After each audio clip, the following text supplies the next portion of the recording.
श्रीमद्गुरुचरणारविन्दाभ्यां नमः। श्रीमद्गुरुचरणारविन्दाभ्यां नमः। श्रीमहागणाधिपतये नमः। शुक्लाम्बरधरं विष्णुं शशिवर्णं चतुर्भुजं प्रसन्नवदनं ध्यायेत् सर्वविघ्नोपशान्तये। शारदा शारदाम्भोजवदना वदनाम्बुजे सर्वदा सर्वदास्माकं सन्निधिः क्रियातु।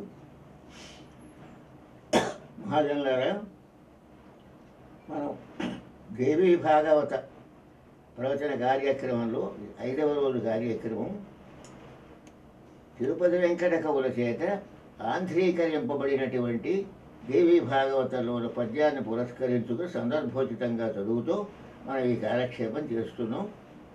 సరే, ఈ 5వ ప్రసంగంలో విషయాలు వినవలసిందని కోరుతున్నాను. ఈ తిరుపతి వెంకట కవులు అన్నాం కదా, రోజు చూపిస్తున్నట్టుగానే వారి యొక్క స్వరూపాలు ఒకసారి చూసి నమస్కారం చేసుకుందాం. దివాకర్ల తిరుపతి శాస్త్రి గారు, చెళ్లపేట వెంకట శాస్త్రి గారు ఇద్దరు కూడా మహాకవులు.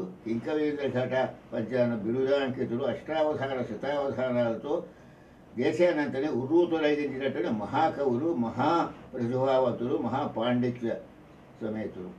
అందువలన ఇప్పుడు మనకి ఈ గ్రంథంలో ఏమిటి ఆలోచిద్దాం. తిరుపతి వెంకట కవుల కవిత్వం అంటే మాట్లాడుకుంటున్నట్టుగా ఉంటుంది.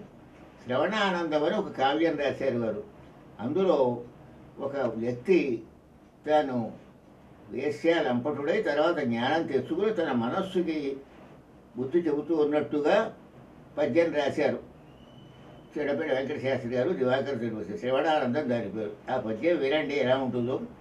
ధనమా పోవును, మనమా చెడును, నిందానెత్తిపై ఎక్కు లోరను వారింతులు తల్లిదండ్రులు, గృహంబా వన్యకుందక్కు నూతన మంజెమ్ము గటిల్లు, బంధువులు పంతమ్మొప్ప నిందింతురు, ఓ మనమా వద్దిక నాదు మాట వినుమా, మర్యాద కాపాడుమా. అత్యాచారం చేసేవాళ్ళ గుణపాఠంగా మృదుమధురమైనటువంటి భాషలో హితోపదేశం చేశారు. ఈ విధంగా మహాకవులు అత్యాచారం కాదు, వ్యభిచారం చేసేవాడని అర్థం ఇక్కడ. సరే, ఇది ఇలా ఉండగా మనకి దేవీ భాగవతంలో అనేక కథలు నడుస్తున్నాయి. దుర్గాదేవిని గురించి చూద్దాం. దుర్గాదేవి అంటే ఎవరు, ఏమిటి, ఎప్పుడు అది అవతరించింది? ఆది పరాశక్తి యొక్క అవతారమే దుర్గాదేవి అని మనం చూద్దాం. దుర్గా అన్న పదానికి అర్థం ఏమిటంటే కష్టముల నుంచి గట్టెక్కించున్నటువంటి జగజ్జనని అని పేరు. ఆ తల్లి అందరికీ కూడా కష్టాలు లేకుండా కష్టం నుంచి గట్టెక్కించి సుఖాన్ని కలిగించేటటువంటి జనని, జగజ్జనని, అన్ని లోకానికి తల్లి అని అర్థం. ఒకప్పుడు ఏం జరిగిందో దాన్ని బట్టి మనం చూద్దాం. జరిగింది ఏమిటంటే, కొన్ని వేల యుగాల క్రితం హిరణ్యాక్షుడనే రాక్షసుడు ఉండేవాడు. వాడు సంగతి మీకు భాగవతంలో విన్నారు. వాడు మహావిష్ణువుతో యుద్ధం చేశాడు. మహావిష్ణువు వరాహరూపం ఎత్తి వాడిని సంహరించినట్టుగా చూస్తున్నాం. కుతరోత్థమనంబునందలచి రక్షోరడ్వదర్థముగా దితి సంతాన కులాటవీ మహిత సందీప్త ప్రభాశుక్రముం తతోజ్జే శబ్ద సన్ముఖరభస్వచక్రముం సంతతాశ్రిత నిర్వక్రము రక్షిత చక్రముం చక్రము. చక్రాయుధాన్ని ప్రయోగించారు మహావిష్ణువు. వాడి మీద వాడు చావలేదు. వాడు ప్రయోగించిన మాయలు మాత్రం నాశనమయ్యాయి. అప్పుడు ఏం చేశారంటే వాడిని గట్టిగా పట్టుకుని పిడికిని బిగించి వాడి యొక్క గండస్థలం మీద గట్టిగా పొడిచారు. అంటే ఆ పొడవడంలో తత్పాణ్యాహతి, ఆ దెబ్బకి ఆ మహావిష్ణువు యొక్క మొహం అలా చూస్తున్నాడు. చూస్తూ చూస్తూ ప్రాణం వదిలేశాడు. దైత్యవల్లభన సౌభాగ్యం బుధానెట్టిదో అన్నారు అందులో. అంటే ఏమైంది ఇక్కడ? మహావిష్ణువుడు చూస్తూ చూస్తూ ప్రాణం వదిలేశాడు. దానివల్ల వాడికి ఏమిటంటే సౌభాగ్యం లేదు. తర్వాత జన్మ వాడు కుంభకర్ణుడై పుట్టాడు. ఆ కుంభకర్ణుడు పని ఏమిటి అంటే 6 నెలలు నిద్రపోవడం, ఆహారం తీసుకోవడం, మళ్ళీ నిద్రపోవడం. మంచి లేదు, చెడు లేదు. సుఖ నిద్ర పట్టేటటువంటి మహర్దశ పట్టేటి వాడి మహావిష్ణువు యొక్క పిడికిడి పోటుతో సావడం వల్ల అని పెద్దలు మనకి తెలియజేశారు. తత్పాణ్యాహతి దైత్యవల్లభుని సౌభాగ్యం బుధానే. ఆ మహావిష్ణువు యొక్క పాణికల చెయ్యి తగిలినటువంటి కారణంగా వాడు కూడా పవిత్రుడయ్యాడు. తర్వాత జన్మలో కేవలం నిద్రపోవడమే, ఏ పాపము చేయడానికి అవకాశం లేదు వాడికి. ఆఖరి లేచాడు, రమబాణంతో వెళ్ళిపోయాడు వాడు. ఇది పరిస్థితి. ఆ వర్గంలో ఒక రురుడు అని ఒక రాక్షసుడు ఉండేవాడు. ఇప్పుడు మన దేవి భాగవతంలో కథ. ఆ రాక్షసుడి పేరు దుర్గముడు. రురుడు యొక్క కుమారుడు దుర్గముడు. వాడు బ్రహ్మగారిని గురించి తపస్సు చేశాడు. ప్రతివాడు బ్రహ్మగారి గురించి తపస్సు చేయడం. అన్నాడు కదా, ఏం కావాలయ్యా అన్నారు. హంసవాహనారూఢులై వచ్చారు బ్రహ్మగారు. ఏం కావాలన్నారు. మహానుభావ, 100,000 నమస్కారాలు చేస్తున్నాను, నాకు మెయిన్ స్విచ్ నా చేతిలో పెట్టేయండి అన్నాడు. మెయిన్ స్విచ్ అంటే ఎలాగా? వేదములు, శాస్త్రములు, పురాణములు, ఇతిహాసములు, ఈ భాష అంతా కూడాను ఇవన్నీ నా అధీనంలో ఉండాలి. మానవులు ఎవరికి కూడా మానవ లోకంలో పుట్టినవాడు అందుబాటులో ఉండాలి. వీల్లేదు. దేవతలకు అంతకంటే అందుబాటులో ఉండాలి. నా లోకంలో నాతో పాటు నా అధీనాలు అంటే అర్థమన్నాడు. దీపాలు నా ఇంట్లోనే వెలగాలి, నా బాలకే చెందాలి వెలుగు, పైవాళ్ళు ఎవరికి వెలుగు రావడానికి వీలు లేదు. మెయిన్ స్విచ్ అంతా వేద, శాస్త్ర, పురాణ, ఇతిహాస సంబంధమైనటువంటి ప్రధానమైనటువంటి శక్తి అంతా కూడా నాకు ఇచ్చేసేయండి అని చెప్పాడు వాడు. ఏం చేస్తారు మరి బ్రహ్మగారు? సరే అలాగే అన్నారు. దాంతో ఏమైంది అంటే, ఎప్పుడైతే అసలు వేదం లేదో, వేదంలో ధర్మాలు ఉంటాయి, శ్రౌతంలో యజ్ఞం చేసే విధానం ఉంటుంది, స్మార్తము అంటే వివాహాలు, ఉపనయనాలు, బారసాలు చేసే మంత్రాలు ఉంటాయి, తర్వాత పురాణాలు, ఇతిహాసాలు అంటే మంచి మంచి గాథలు ఉంటాయి, మనకి నీతిదాయకంగా సమబోధగా. ఇవేమీ తెలియకుండా అయిపోయింది మొత్తం మీద. జన్నములు మాసి యజ్ఞాలు చేయడం మంత్రం వాళ్ళకి రావు. ఆ మంత్రాల శక్తి అంతా వాళ్ళు లాగేశాడు కదా. అంచేత అంత క్రితం మంత్రాలు చదివే బ్రాహ్మణులు నోళ్ళు పడిపోయాయి. ఆ బ్రాహ్మణులు నోటిప్పుడు ఓంకారం కూడా లేదు, ఏ మంత్రము లేదు, ఏ ప్రార్థన లేదు, ఏ శ్లోకము లేదు, ఏ పద్యము లేదు, ఏ మంత్రము లేదు. మొత్తం అడవి మనుషులు అయిపోయారు అంతా కూడా. ఇక ఆదిమ నివాసులు అంటే పూర్వం ఎలా ఉండేవారు, మాట మంత్రి లేకుండానే అలా అయిపోయినారు. ఆ అయిపోయినటువంటి పరిస్థితులు ఏం చేద్దామంట, ఏళ్ళు చేరు అతివృష్టి అనావృష్టి అంటారు. అతిగా వాళ్ళ కురిసిన ప్రమాదమే, అసలు వాన లేకపోయినా ప్రమాదమే. అసలు వర్షాలు లేకుండా కొన్ని సంవత్సరాలు నడిచిపోయింది. 1000 సంవత్సరాల పాటు వర్షాలు లేవు. ఒక వారం ఆలస్యం అయితేనే వర్షాలు అయితే బాధపడుతూ ఉంటే 1000 సంవత్సరాలు ఆ యుగం కృతయుగంగానే వాళ్ళు ఉండగలిగారు. అన్నాడు వర్షాలు లేకపోతే ఏళ్ళు చెరువులు, నూతులు ఎండిపోయి, నదులు, చెరువులు, నూతులు ఎక్కడ నీళ్లు లేకుండా అన్నీ ఎండిపోయాయి. అంచేత పంటలు లేవు, పాడి పంటలు ఏమీ లేకుండా అయిపోయింది. దేశమంతా కూడా, మొత్తం ప్రపంచం అంతా కూడా, మానవలోకం అంతా కూడా ఏదీ లేకుండా అయిపోయింది. దేవతలు ఉన్నారే వాళ్ళకు కూడా హైర్భాగాలు అందగా నీరసించిపోయారు వాళ్ళంతా కూడా. యజ్ఞములుగా మనం ఇక్కడ చేస్తే దేవతలకి ఆవిర్భాగాలు అందుతాయి. వాళ్ళు ఏం చేస్తారంటే, మన పేర యజ్ఞం చేశారు కనుక వీళ్ళని మన దయతో రక్షించాలి, సకాలానికి వర్షాలు కురిపిస్తారు. ఆ వర్షాలు కురిపిస్తే మనకి సరిగా పంటలు పండుతాయి. ఆ పంటలు పండిన కారణంగా మనకు ఆహారం లభిస్తుంది. ఇది దీనిలో ఉన్నటువంటి విషయం. క్రతువులు చేసిన స్వర్ణికాయము సంత సమంతుచుండు, దేవతలకి తృప్తులైన మహివానలు కలుగు, సృష్టి కలిగిన శిరి బహుసస్య సంపదల చెన్నగు, పంటల చేత మత్స్యులున్నతి వహించురు, అందు నరనాథుడు సృష్టిగాంచునెంతయు. ఇది పరిస్థితి అన్నమాట. యజ్ఞాలు చేస్తే వచ్చే లాభం ఏమిటి అంటే, మనకి సకాలంలో దేవతలు వాళ్ళకే ఆవిర్భాగాలు లేవు, వాళ్ళకే ఆలరాపాలు రాలేదు. మనుష్యులు గారు వర్షాలు ఏమిస్తారు, అందరూ అశక్తులైపోయి నీరసించిపోయారు. అప్పుడు ఇక ఏం చేయాలి అని కర్తవ్యోపదేశం అర్థం కాలేదు ఎవరికి కూడా. కొంతమంది మాత్రం ప్రాణాలతో మిగిలారు. చాలామంది ఆకలి తావులు చచ్చిపోయినారు. ఏం చెప్పాలి, తిండి లేకపోతే ఏముంది, పంటలు పండకపోతే, ధాన్యం లేకపోతే, అపరిస్థితులు లేకపోతే, ఫలాలు లేకపోతే ప్రాణాలు ఉండడానికి అవకాశం లేదు కదా. అన్నేన కలిపి మాని భూతాన్ని జాయిత, అన్నం వల్లనే బ్రతుకుతున్నారు. రజన్యాది అన్న వర్షం కురిస్తే అన్నం వస్తుంది, లేకపోతే పంట లేవు. ఈ పరిస్థితిగా ఉన్నటువంటిప్పుడు ఏం చేశారయ్యా అంటే, అప్పుడు మహర్షులు, పెద్దలు, ఆ సావగా మిగిలిన వాళ్ళు, తపోధన సంపన్నులు అందరూ కూడా పర్వత ప్రాంతానికి వెళ్ళారు. వెళ్ళి అక్కడ అమ్మవారిని ప్రార్థించారు. అమ్మవారిని ప్రార్థిస్తే అమ్మవారు ప్రత్యక్షమై వీళ్ళ నీరస ఇంకా అరక్షణంలో పడిపోయి చచ్చిపోవడానికి సిద్ధంగా ఉన్నారు. ఆఖరి సాగులు సిద్ధంగా ఉన్నారు. అంతా అందరికీ ఎలా ప్రత్యక్షమైందంటే, అమ్మవారు వేలాది తలలతో, వేలాది చేతులతో, ఆ చేతుల్లో అనేకమైన ఆహార పదార్థాలు, ఎలాగా అన్నం, కూరలు, పచ్చళ్ళు, పిండి వంటలు, ఇన్ని చేతులతో ప్రత్యక్షమైపోయాయి. అంటే 2 చేతులు ఉంటే 2 పదార్థాలు పట్టుకొస్తాం. వేలాది పెద్ద రూపం ధరించింది అమ్మవారు. ఆ విశ్వరూప ప్రదర్శనలో వేలాది చేతుల్లో వేలాది ఆహార పదార్థాలు ఇక్కడ ఉన్న వాళ్ళందరికీ సరిపడేలాగా అక్షయంగా ఉండేలాగా పట్టుకొచ్చింది అమ్మవారు. ఆ పట్టుకొచ్చి వాళ్ళందరికీ మీరు ముందు భోజనం చేయండి అన్నది. ఎలా అక్షుత్తు ఆకలిని నివారించేటటువంటి భోజనం, దప్పికలు నివారించేటటువంటి మంచినీళ్ళు. ఆ తర్వాత ఏమిటయ్యా అంటే ఈ ఆహారం కనుక తింటే రోగం రాదు, అనారోగ్యం చేయదు. ఈ ఆహార పదార్థాలు తీసుకున్నట్టయితే ముసలితనం రాదు. ముసలితనం వాళ్ళు పడుచుగా అయిపోతారు.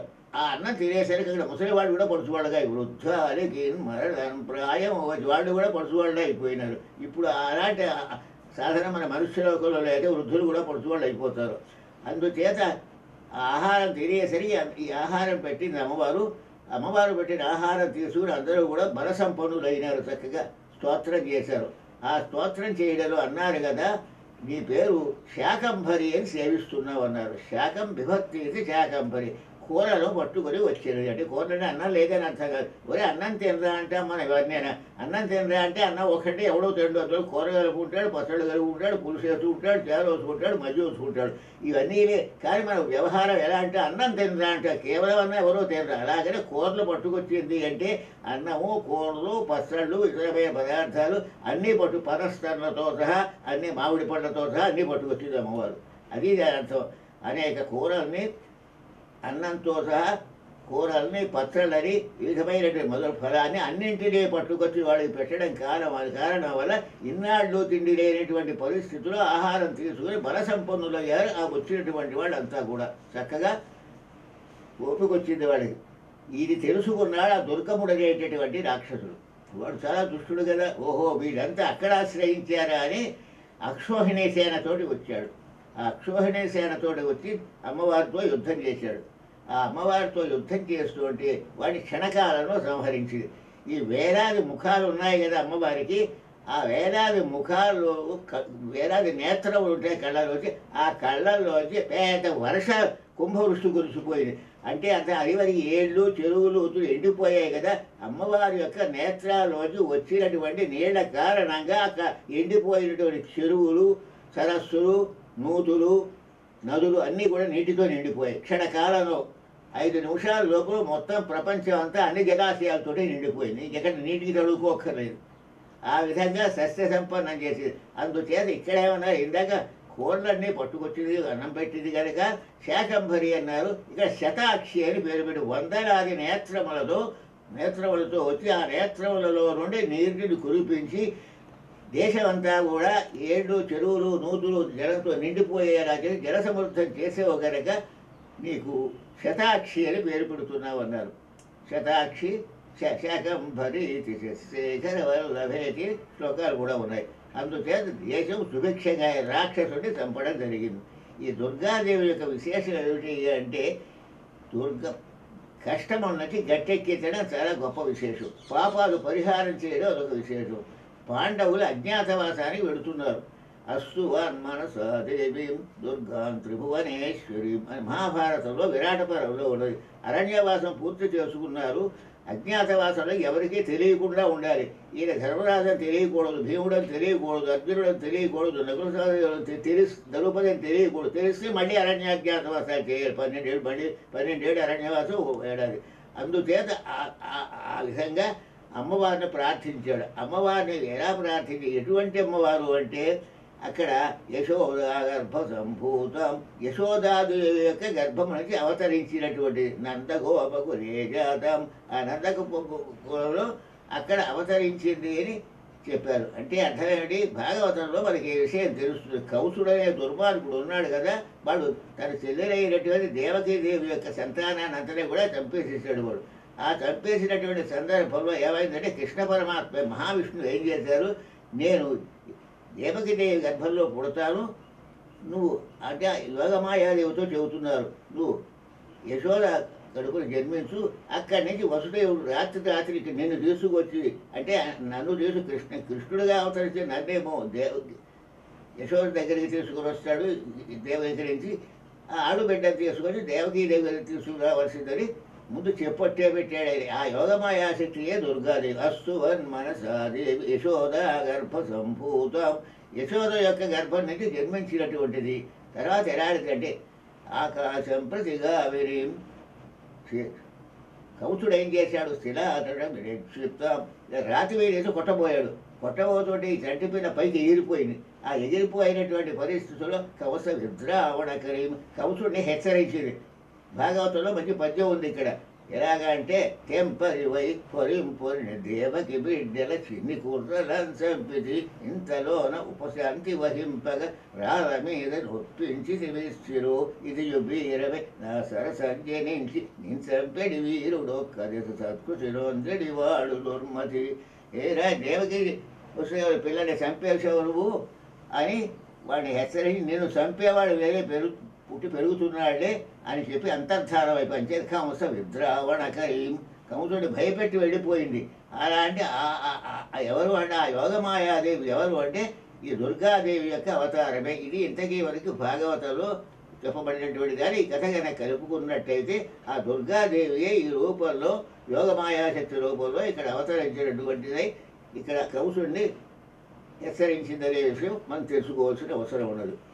చేత ఇలా ప్రార్థించారు ధర్మరాజు గారు. అనుజులతో సహా దుర్గాదేవికి ప్రార్థించారు. ప్రార్థిస్తే అజ్ఞాతవాసం హాయిగా జరిగింది. భీముడు ఎవరూ గుర్తుపట్టలేదు, ధర్మరాజు గారిని ఎవరూ గుర్తుపట్టలేదు, అర్జునుడిని ఎవరూ గుర్తుపట్టలేదు. బృహన్నగా ఉన్నాడు ఆయన.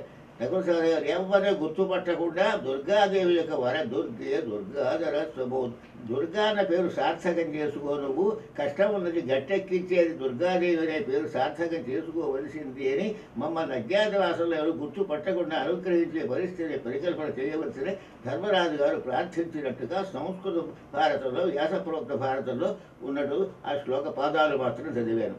అందుచేత ఏమిటంటే ఇది సంగతి అన్నమాట. ఆ ప్రకారంగా మనకి అమ్మవారి యొక్క కరుణా కటాక్షం కనుక ఉన్నట్లయితే అన్ని విధాలా కూడా బాగా ఉంటుందని పాండవులకు కూడా ఏ విధమైనటువంటి ఇబ్బంది లేకుండా అజ్ఞాతవాసం నడిచిందని మనం చూస్తున్నాం. కనుక ఏమిటి అంటే మనకు కావలసినటువంటిది దుర్గాదేవిని సేవించడం అనేటటువంటిది. ఈ దుర్గాదేవిని గురించి ఆధునికంగా ఒక చిన్న విషయం జరిగింది, చెబుతున్నా వినండి. ఏమైందంటే దుర్గాదాసను హతను ఉండేవాడు. చారిత్రాత్మక విషయం పురాణంలో లేదు కానీ అయినా చెబుతున్నాను. అతని దుర్గాదేశ ఎందుకన్నారు అంటే ప్రతి మాటకే దుర్గా దుర్గా అంటువంటి వాడు పరమభక్తాగ్రేసరుడు. ఆకతాయి వాడు పేరు పెట్టారు, దుర్గాదాసుడు దుర్గని అమ్మాయిని ప్రేమించాడురా వీడు అందుకని ఇలా అంటున్నాడు అని అపోహపడిపోయి అతన్ని నింద చేయడం మొదలు. అయినా సరే అదేవి లెక్క చేయకుండా దుర్గా దుర్గా దుర్గా అంటుండేవాడు. అతను ఒక చోటకు వచ్చేసరికి ఏదో చెట్టు నీడకు వచ్చేసరికి ఒక బాలిక కనపడింది. ఏమయ్యా అది గాజుల వరారం ఉన్నది, గాజులు వేస్తాడు, నాకు గాజులు వేస్తామంటే అలాగే రండి అన్నాడు. ఆ గాజులు వేశాడు. వేస్తే నా దగ్గర డబ్బులు లేవు, మా నాన్నగారు ఫలానా ఇంట్లో ఉంటారు, అక్కడికి నువ్వు వెళ్ళి ఆయన దేవతార్చన పెట్టి కింద 1,000 రూపాయలు ఉంటుంది, ఆ 1,000 రూపాయలు ఇమ్మనమన్నా అని చెప్పు అని అన్నది. అనేసరికి ఈయన గారు బయలుదేరి వెళ్ళాడు. వెళ్ళేసరికి మీ అమ్మాయి గారు డబ్బులు ఇమ్మన్నారండి కాదు. అసలు మాకు అమ్మాయి లేదు, అమ్మాయి కూడా ఏమిటాయి అన్నారు వాళ్ళు. అసలు అమ్మాయే లేదు, మీ అమ్మాయి డబ్బులు ఇమ్మనమంది అంటే అయితే ఇది ఏదో చిత్రంగా ఉంది అని అసలు నిజంగా దేవతార్చన పెట్టిలో డబ్బు ఉందా అంటే 1,000 రూపాయలు తీశాడు ఆ యజమాని. తీసేటప్పటికి ఇంకో 1,000 రూపాయలు, మొత్తం డబ్బా తీసిన కొద్దీ 1,000 రూపాయలు ఎలా వచ్చేస్తున్నాయి. ఇదో విచిత్రంగా ఉంది అని ఆశ్చర్యపడిపోయి ఎక్కడ ఉందో అమ్మాయి చూపించమని తీసుకుని వెళ్ళాడు. తీసుకుని వెళ్ళేసరికి ఏమైపోయింది, ఆవిడ నీళ్లలో దిగిపోయి ఇలా చెయ్యి పైకెత్తింది.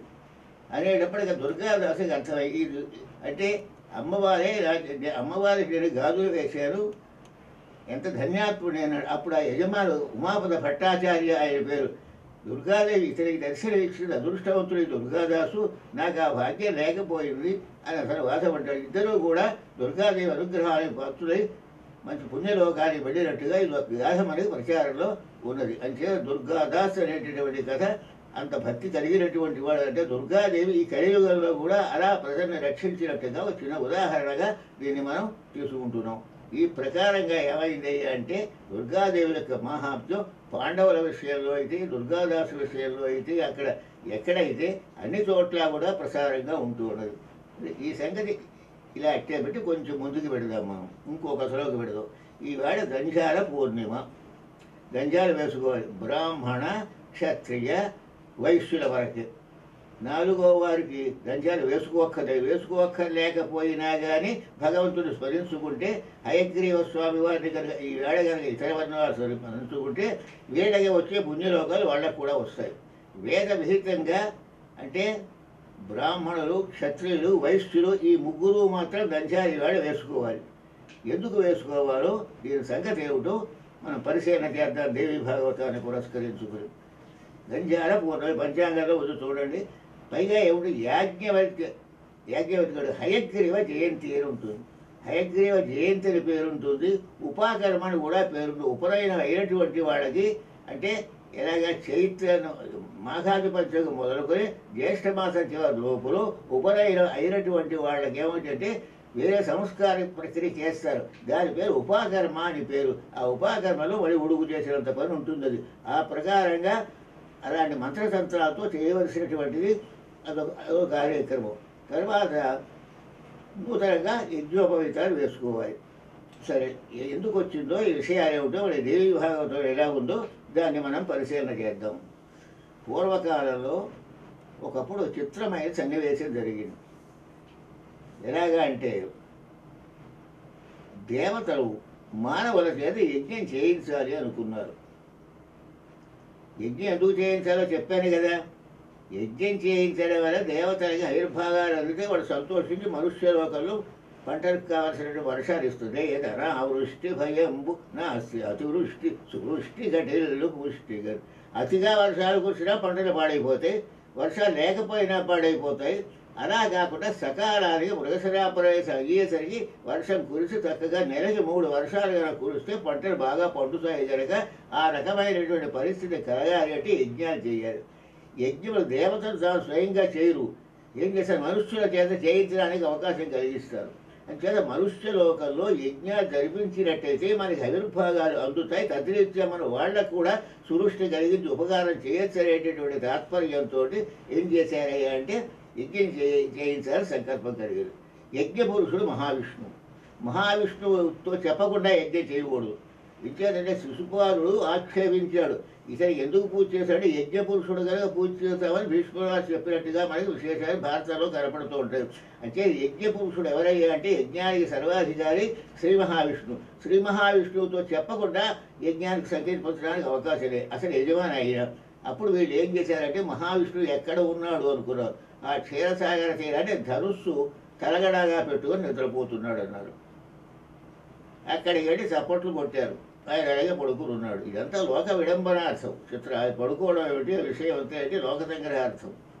సరే, అప్పుడు ఏం చేద్దాం అనుకున్నారు. ఎంత చప్పుడు చేసినా లేవడం లేదు కనుక ఆ ధనుస్సును అవలంబింబంగా పెట్టుకుని ఆ వింటిని అవలంబింబంగా పెట్టుకుని ధనుస్సు ఉంది అక్కడ, ధనుస్సును అలా తరగడగా అలా పెట్టుకున్నాడు. ఈ తాడు గనక కొరికినట్టే ధనుస్సు తాడు గనక కొరికితే చప్పుడు అవుతుంది.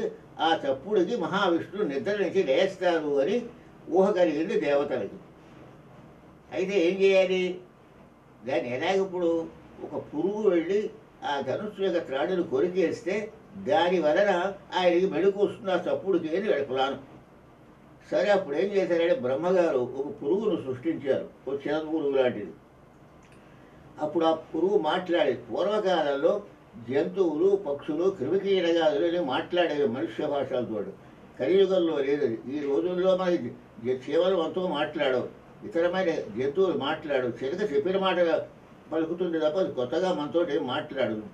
పెద్ద పూలు మనతో గోవు పెద్ద పూలు ఈ యుగంలో మాట్లాడు గోవ్యాఘ్ర సంవాదాలు పూర్వకాలంలో గోవు వ్యాఘ్ర మాట్లాడుకున్నాడు కథల ప్రమితుడు. కలియుగంలో మాత్రం నిషేధం. ఒకవేళ ఏదైనా మాట్లాడే జంతువు కనుక ఉంటే కలిసి పంపించేయాలి జంతువులు. శనైశ్వరి నీతిచంద్రికలో రాశారు చూడండి ఒక్కసారి. ఏమైందంటే ఒకరు ఒక జింకని తీసుకొచ్చారు, ఒక లేడీని. ఆ లేడీని తీసుకొచ్చి అరువు మీద కట్టేశారు. వర్షం వస్తుంది కదా అని అరువు మీద కట్టారు. ఈ లోపల ఆ జంతువు ఏదో మాట్లాడుతోంది. లోపల యజమాని వచ్చి ఈ కలియుగంలో జంతువు మనుష్య భాషను మాట్లాడితే ఈ గృహానికి అరిష్టం, దూరంగా దిగబెట్టిరాని మందలో దిగబెట్టింది చేశారు. చిత్రశూరు రాసినట్టు నీతిచంద్రికలో ఉంది ఈ విషయం. ఇప్పుడు నీతిచంద్రిక పాఠ్యభాగంగా లేదు అసలు ఎక్కడ కూడా. పూర్వం మేము పిల్లలకి చాలామందికి చెప్పాము ఇవన్నీ, ఇక్కడ స్టూడెంట్స్కి చెప్పేవాడు. నీతిచంద్రిక, మిత్రలాభం, మిత్రభేదం ఈ మొదలైనటువంటివన్నీ ఉండేవి. ఇప్పుడు సిలబస్లో ఏ కారణం చేతలో అవి ఉత్సర్జింపబడ్డాయి. అదంతా ఇప్పుడు మనకు అక్కర్లేదు. అందుచేత కలియుగంలో జంతువుల దగ్గర మాట్లాడితే దేశానికి అరిష్టం, గృహానికి అరిష్టం, దేశానికి అరిష్టం అని చేత కలియుగంలో కుదరదు. ఏ యుగధర్మం ఆ యుగధర్మంగానే ఉంటుంది. అలా అనేసరికి సరే ఈ పురుగును సృష్టించారు. ఎంత తప్పుడు చేసినా లేవడం లేదు కనుక ఆ ధనుస్సును అవలంబింగా పెట్టుకుని ఆ వింటిని అవలంబింగా పెట్టుకుని ఒక ధనుస్సు ఉంది అక్కడ, ధనుస్సును అలా తరగడగా అలా పెట్టుకున్నాడు. ఈ తాడు గనక కొరికినట్టే ధనుస్సు తాడు గనక కొరికితే తప్పుడు అవుతుంది. ఆ తప్పుడికి మహావిష్ణువు నిద్ర నుంచి లేస్తారు అని ఊహ కలిగింది దేవతలకి. అయితే ఏం చేయాలి? దాన్ని ఎలాగప్పుడు ఒక పురుగు వెళ్ళి ఆ ధనుస్సు యొక్క త్రాడును కొరికేస్తే దాని వలన ఆయనకి మెడుకు వస్తుంది ఆ తప్పుడుకి అని ప్లాను. సరే అప్పుడు ఏం చేశారంటే బ్రహ్మగారు ఒక పురుగును సృష్టించారు, ఒక చిన్న పురుగు లాంటిది. అప్పుడు ఆ పురుగు మాట్లాడేది. పూర్వకాలంలో జంతువులు, పక్షులు, క్రిమికీటకాదులు మాట్లాడేవి మనుష్య భాషలతో. కలియుగంలో లేదు. ఈ రోజుల్లో మనకి కేవలం మనతో మాట్లాడవు, ఇతరమైన జంతువులు మాట్లాడవు. చిలక చెప్పిన మాట పలుకుతుంది తప్ప అది కొత్తగా మనతో ఏం మాట్లాడదు. పెద్ద పూలు మనతో గోవు, పెద్ద పూలు ఈ యుగంలో మాట్లాడు గోవు. గోవు వ్యాఘ్ర సంవాదాలు పూర్వకాలంలో గోవు వ్యాఘ్ర మాట్లాడుకున్నాడు కథల ప్రమితుడు. కలియుగంలో మాత్రం నిషేధం. ఒకవేళ ఏదైనా మాట్లాడే జంతువు కనుక ఉంటే కలిసి పంపించేయాలి జంతువులు. శనైశ్వరు నీతిచంద్రికలో రాశారు, చూడండి ఒక్కసారి. ఏమైందంటే ఒక జింకని తీసుకొచ్చారు, ఒక లేడీని. ఆ లేడీని తీసుకొచ్చి అరువు మీద కట్టేశారు. వర్షం వస్తుంది కదా అని అరువు మీద కట్టారు. ఈ లోపల ఆ జంతువు ఏదో మాట్లాడుతోంది.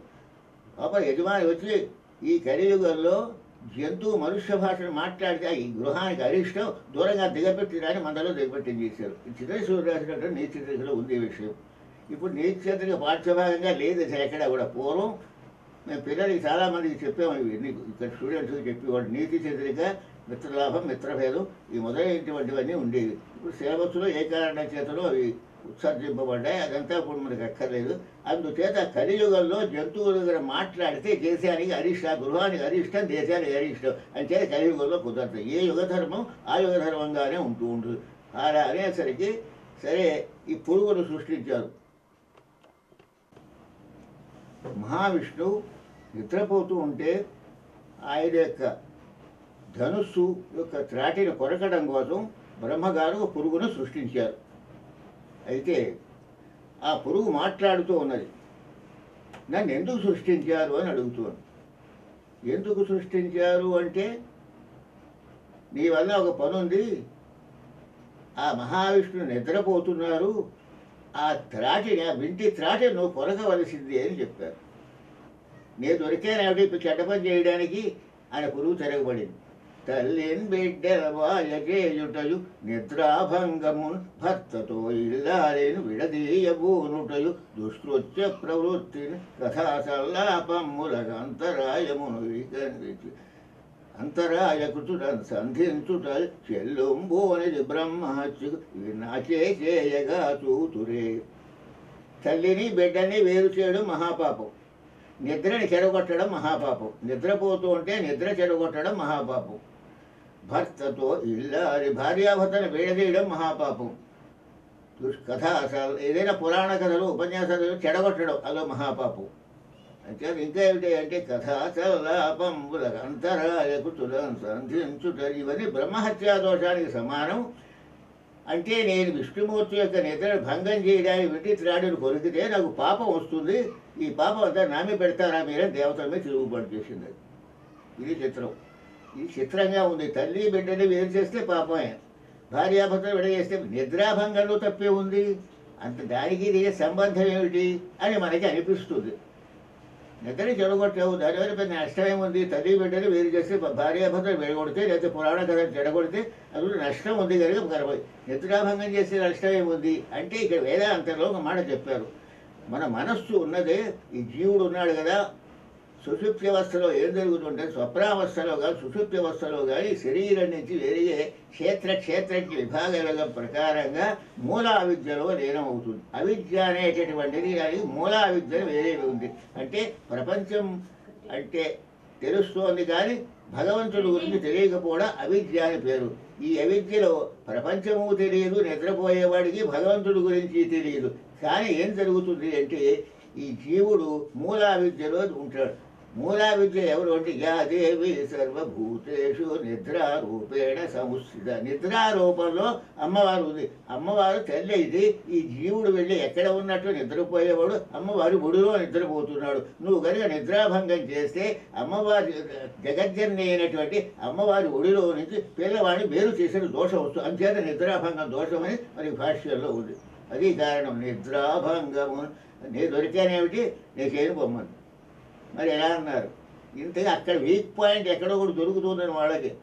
ఎవరంటే ఏమీ లేదు, కానీ అయితే లాభం ఏమైనా ఉందో నాకైనా ముట్ట చెబుతారు. ముట్ట చెప్పడానికి స్టార్టింగ్ పాయింట్ అది. లంచానికి స్టార్టింగ్ పాయింట్ ఆ పురుగు. లంచాలు పుచ్చుకునేవాడు పురుగుతో సమానమని అర్థం. అంచేత ఏమిటంటే గవర్నమెంట్ జీతం ఇస్తుంది. ఇస్తుంటే 50,000 లంచం ఒప్పందం చేసి 25,000 కూర్చుంటున్నాడు. మొన్న నిన్ననే న్యూస్లో వచ్చింది. వాడు అరెస్ట్ చేసి పారేశారు. గవర్నమెంట్ ఇచ్చిన జీవితం తృప్తి పడకూడదా? ఖర్చుడికి అడ్జస్ట్ అవ్వకూడదా? అన్యాయంగా ఎందుకు సంపాదించాలి? అందుచేత ఏమిటంటే లంచానికి స్టార్టింగ్ పాయింట్ పురుగు అని అర్థం చేయదు. లంచం పుచ్చుకునేవాడు పది కూడా చెరు పురుగుతో సమానం. గట్టిగా చాటి చెప్పడం అందరికీ కూడా. అంచేత ఏమిటంటే ఇది సంగతి. నాకు లాభం ఏం కలగజేస్తారు అందరి. ఏంటి లాభం కలగజేయాలి ఆలోచించారు దేవతలు. ఏమీ లేదు, హోమం చేస్తూ ఉంటాం. ఆ హోమం చేస్తూ ఉన్నప్పుడు ఆ అగ్నిహోత్రంలో ఆ పదార్థం పడకూడదు. అటు ఇటు చెదిరిపోతే చెదిరిపోయిన భాగం అంతా నీకు చెందుతుందన్నారు. ఏమిటి ఇందులో రహస్యం? శ్రద్ధాభక్తులతో చేస్తే అగ్నిహోత్రంలో పడుతుంది. అవతల టీవీ చూస్తూను లేకపోతే ఎవరో వస్తే పలకరిస్తూ మాట్లాడుతూ ఉంటే ఇలా హోమం చేస్తుంటే పక్కకి పడిపోతుంది ఆ పదార్థం. శ్రద్ధాభక్తులు లేని వాళ్ళు ఎక్కువ మంది ఉంటారు. అంచేది వాళ్ళు చేసే హోమద్రవ్యాలు అగ్నిహోత్రంలో పడవు, అటు ఇటు పడవు. అంచేది పురుగు ఆహారంగా ఉంటుంది. ఈ ద్రవ్యం అంతా దానికి చెందుతుందన్నమాట. అశ్రద్ధతో చేసినటువంటి పుణ్యకార్యాల్లో జరిగేటటువంటి కార్యకలాపాలు అటు ఇటు చెదిరిపోయినటువంటి వస్తువులు మీకు చెందుతాయి అని అప్పుడు దేవతలు చెప్పారు. ఇది సంగతి అన్నమాట. సరే అయితే కొరుకుతారని అంటే లంచానికి కక్కుర్తి పడింది. ఇప్పుడు కూడా దారుణంగా ఉంటున్నాయి.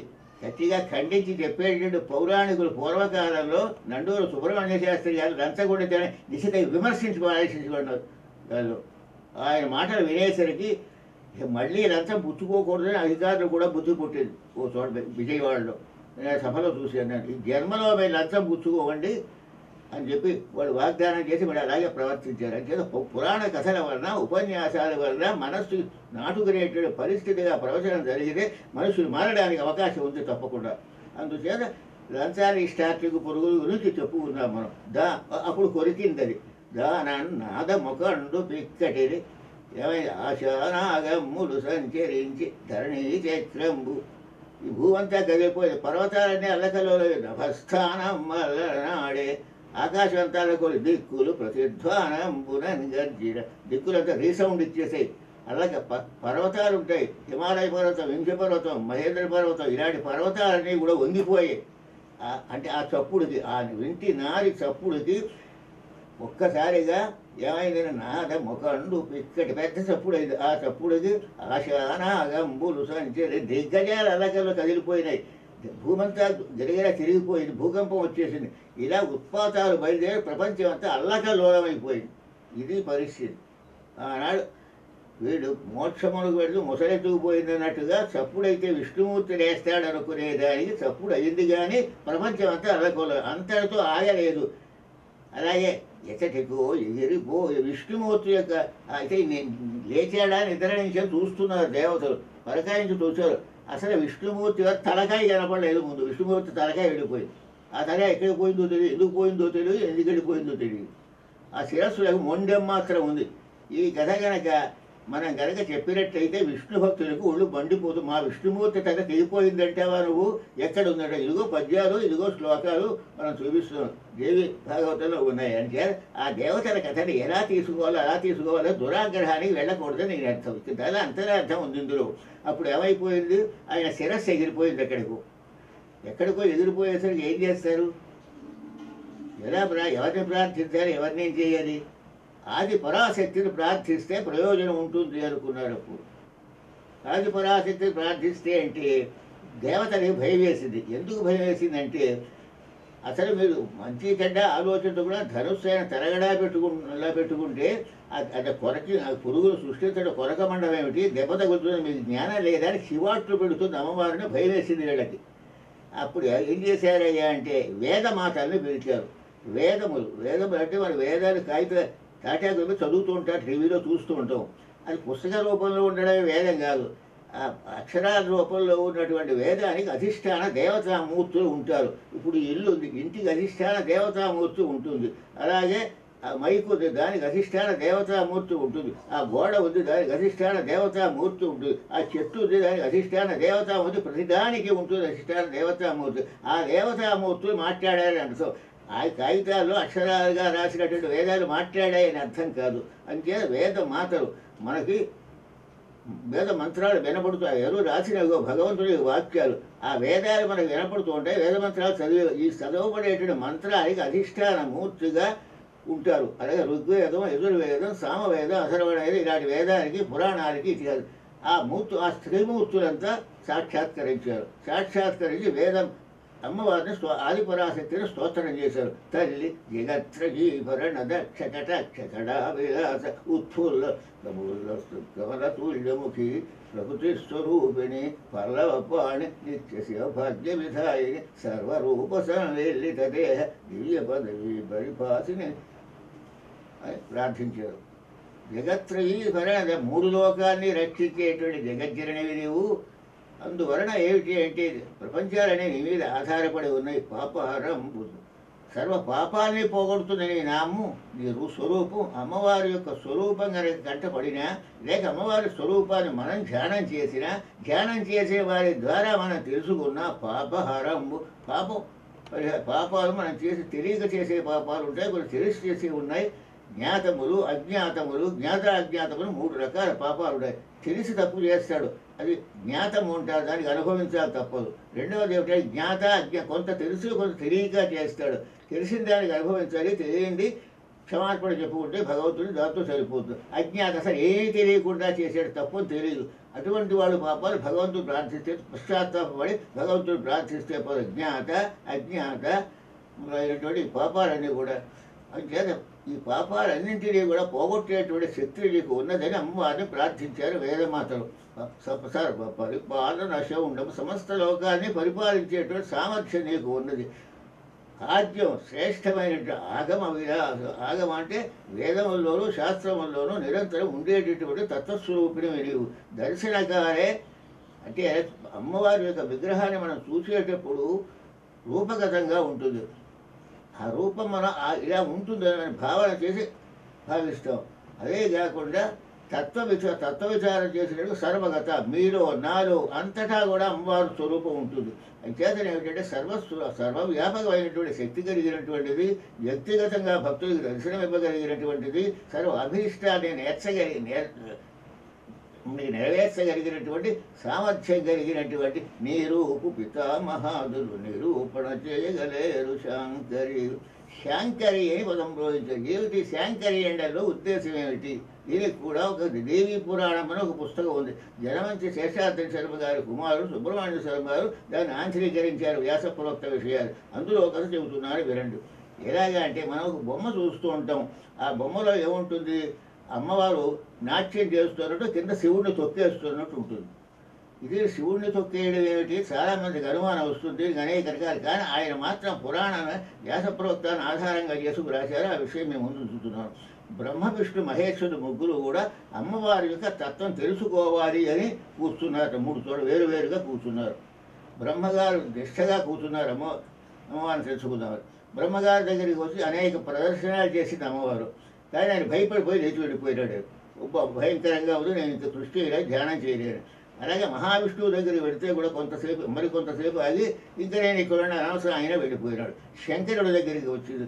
ఆ శంకరుడి దగ్గరికి వస్తే ఆయన కదలకుండా అలాగే కూర్చున్నాడు. ఆయన ఆ కదలకుండా కూర్చుంటే ఒక్క తాపు తన్నింది. ఆయన వెనక్కి పడిపోయినట్టుగా భాషించాడు. ఆ పడిపోయినప్పుడు తొక్కేస్తున్నట్టే కనపడేది. అయినా సరే జగన్మాత ఎందుండేటటువంటి ధ్యాస చెడిపోకుండా నిశ్శబ్దంగా నిశ్చలంగా ఉన్నాడు ఆయన. అందుచేత శాంకరి అని పేరు వచ్చింది. మీ ఇద్దరు కూడా మీరు పారిపోయారు, కానీ శంకరుడు మాత్రం కదలకుండా ఉన్నాడు కదా, శాంకరి అని పిలిస్తే నాకు సంతోషం కలుగుతుంది అని దేవీ పురాణం అనే గ్రంథంలో ఈ కథ ఇలా రాయి. శివుడిని తొక్కేస్తోంది అమ్మవారంటే ఏదో అనుకోక్కర్లేదు, అది పరీక్ష చేయడు. ఆ పరీక్షలో కూడా ఆయన తొట్టువాట కింద పడిపోయినా సరే అమ్మవారి ధ్యానంలోనే ఉన్నాడు. ఆయన కళ్ళగా నిమీరిత నేర్చుకై ఉన్నాడు.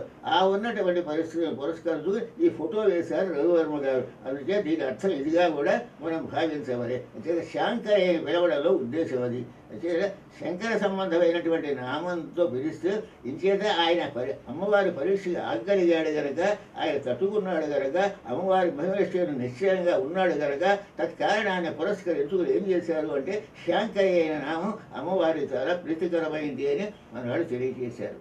ఇది పరిస్థితి, ఇలా ఉండాలి ప్రతిదీ కూడా. అక్కడ జరిగింది ఏమిటి అంటే ఇక్కడ స్తోత్రం చేశారు. నీరూపు పితామహాదులు నిరూపణ చేయగలేరు శాంకరి అన్నారు. సరే, అమ్మవారు ప్రత్యక్షమైంది. అయితే ఇంతకీ విష్ణుమూర్తి వారి శిరస్సు ఎందుకు ఎగిరిపోయింది? ఆయన గొప్ప రాక్షసుని సంహరించగల మహాపరాక్రమవంతుడు కదా. సురారి కుర నిర్మథనుండన విందు కేశవు, అటువంటి కేశవుడికి ఈ దురవస్థ కలగడం ఏమిటో ఎవరికి సందేహం తీరలేదు. తీరకపోయేసరికి అప్పుడు అమ్మవారు ప్రత్యక్షమైంది. ఈ శృతిమాతను స్తోత్రం చేయడంలో కొన్ని మాటలు అన్నారు. 5 నాకు అదృష్ట విశేషం ఎచ్చటం లేదని వీరు అలా నీరసి పుత్రికి నమ్రభావం ఆపాదన చేయపూనితో భక్తుల ఎందుటువంటి నిర్దయహ్లాదము పూన మంచి తగునా మదనారి వంచనలు. ఈ వేదమాతను స్తోత్రం చేస్తున్నారు అమ్మవారు ప్రత్యక్షమయ్యే సమయంలో. ఏమని? ఒకవేళ లక్ష్మీదేవికి ఏమైనా అహంకారం కలిగిందేమో, స్త్రీలందరిలోనూ నేనే అదృష్టవంతురాలని, 5 నాకు అదృష్ట విశేషం ఎచ్చటం లేదని వీరు అలా నీరసి పుత్రికి, ఆ లక్ష్మీదేవికి శృంగభంగం చేయడం కోసం, గర్వభంగం అవ్వడం కోసం ఈ విష్ణుమూర్తి తల గడపడకుండా చేసేవా నువ్వు అని వేదమాతను స్తోత్రం చేస్తున్నారు. భక్తుల ఎటువంటి నిర్దయాహ్లాదము, భక్తులు కదా అందరూ, అటువంటి వాళ్ళ పట్ల ఇలా నువ్వు చేయవచ్చునా? ఏమిటి కారణం? విష్ణుమూర్తి యొక్క తల ఇలా కనపడకుండా ఉండడానికి కారణం ఏమిటి? వీళ్ళ సందేహాన్ని వెలిబుచ్చుని అమ్మవారు చెబుతూ ఉన్నది. దీనికి ఒక చిత్రం జరిగింది. ఏమైందయ్యా అంటే, అలా వైకుంఠపురంబులో నగరులో ఆమూల సౌధంబుదాపర, ఆ వైకుంఠపురంలో ఉన్నప్పుడు మందిరంలో, శృంగార మందిరంలో ఏం జరిగింది అంటే, మహావిష్ణువు ఏం చేశారంటే వారాసి పుత్రిక మోమోంగని నవ్వే, లక్ష్మీదేవి మొహం చూసి పరిహాసంగా నవ్వేటాడు. ఈ నవ్వు అనేటటువంటి చాలా ప్రమాదకరం. ఆ నవ్వేసరికి అమ్మవారి లక్ష్మీదేవికి కోపం వచ్చింది. ఎందుకోసం నా మొహంత వికృతంగా ఉందా, నన్ను చూసి నా భర్త గారు ఎందుకు నవ్వుతున్నారు అని వచ్చింది పట్టుదల. నాకన్నా మరి ఒక్క చక్కనగు కన్య చూచి మోహించెను, నాకంటే అందగత్తి ఏమైనా వీడికి కనపడిందేమో, ఆ కారణం చేత అటు దృష్టి కలిగి నన్ను ఉపేక్షాభావంతో చూస్తున్నాడేమో అనే సందేహం కలిగింది. ఆ సందేహం కరడ అంతటితో ఆగలేదు. ఎంతవరకు వెళ్ళిపోయింది? అది చాలా కోపం వచ్చింది. కామ ఎలా అంటే క్రోధాత్ భవతి సమ్మోహ, క్రోధం వల్ల సమ్మోహం కలుగుతుంది అన్నారు. జాయతో విషయాన్ పుంసంగస్తేషు ఉపజాయతే, సంగాత్ సంజాయతే కామ, కామాత్ క్రోధో విజాయతే, క్రోధాత్ భవతి సమ్మోహ, సమ్మోహ స్మృతిభ్రమ, స్మృతిభ్రంశాత్ బుద్ధినాశాత్, బుద్ధినాశాత్ ప్రణశ్యతి. కామం కనుక నెరవేరకపోతే అది క్రోధంగా మారితే అది సమ్మోహం అయితే యుక్తాయుక్త విశిక్షణ కోల్పోయిన పరిస్థితిలో ఏం మాట్లాడుతున్నారో తెలియనటువంటి అవివేకానికి లోనవుతారు మానవులని భగవద్గీత కూడా మనకి చెబుతూ ఉన్నది. చేత బుద్ధినాశాత్ ప్రణశ్యతే, బుద్ధి అనేటటువంటి చెడిపోతుంది. ఎప్పుడైతే బుద్ధి చెడితో పురుషార్థ దూరోభవతి, వాడికి యోగ్యత ఉండదు, మోక్షార్హత కానీ దేనికి కానీ అర్హత ఉండదని భాష్యంలో చాలా విషయాలు రాశారు. ఇప్పుడు అవన్నీ మనకు అక్కర్లేదు, గీత ఉపన్యాసం కాదు కదా. అందుకే ఇది మన అస్తమానం స్మరించుకోవాలి. ఎంచేత అంటే ధ్యాయతో విషయాన్ పుంసః సంగస్తేషు ఉపజాయతే సంగాత్ సంజాయతే కామః కామాత్ క్రోధో విజాయతే క్రోధాత్ భవతి సమ్మోహః సమ్మోహాత్ స్మృతిభ్రమः బుద్ధినాశాత్ ప్రణశ్యతి. బుద్ధిని నశింపచేసుకోకుండా ఉండడం కోసం ప్రతి మానవుడు జాగ్రత్త పడాలి ఉద్దేశంతో కృష్ణ పరమాత్మ అర్జునుడిని నిమిత్తంగా చేసుకుని ఈ విషయాన్ని బోధన చేశారు భగవద్గీతలో.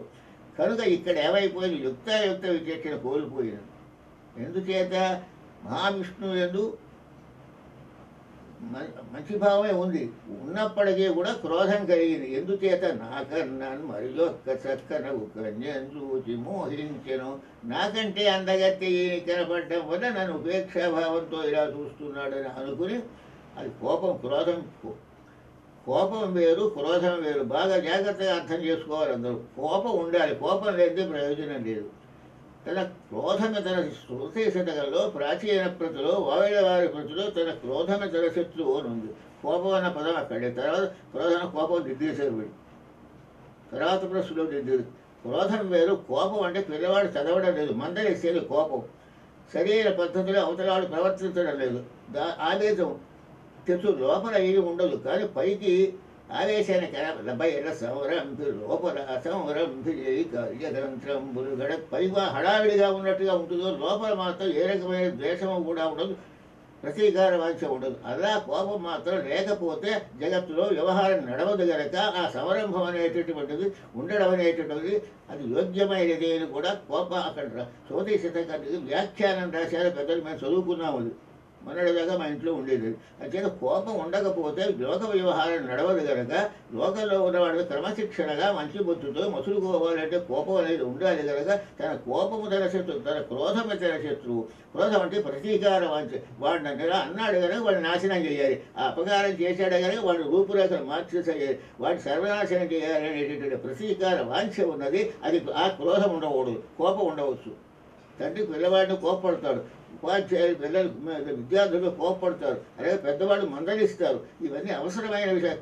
ఆ కోపాన్ని చూపించకపోతే వాడు సరిగ్గా బాగుపడరు. వాడు బాగుపడడం కోసం చూపించేటువంటి ఆవేశాన్ని కోపం అంటారు. ఆ కోపం వల్ల ప్రమాదం లేదు, అది ఉండాలి. కానీ క్రోధం వాడిని నాశనం చేయాలనేటటువంటి తలంపు ఏదైతే ఉన్నదో ఆ క్రోధం పనికిరాదు. ప్రతీకారం జలనాత్మకం విశేష ద్వేష అనేది ద్వేషంగా మారిపోతుంది. ఆ ద్వేషం శత్రుత్వానికి అవుతుంది, ఒకరినోడు చంపుకునే పరిస్థితి వస్తుంది.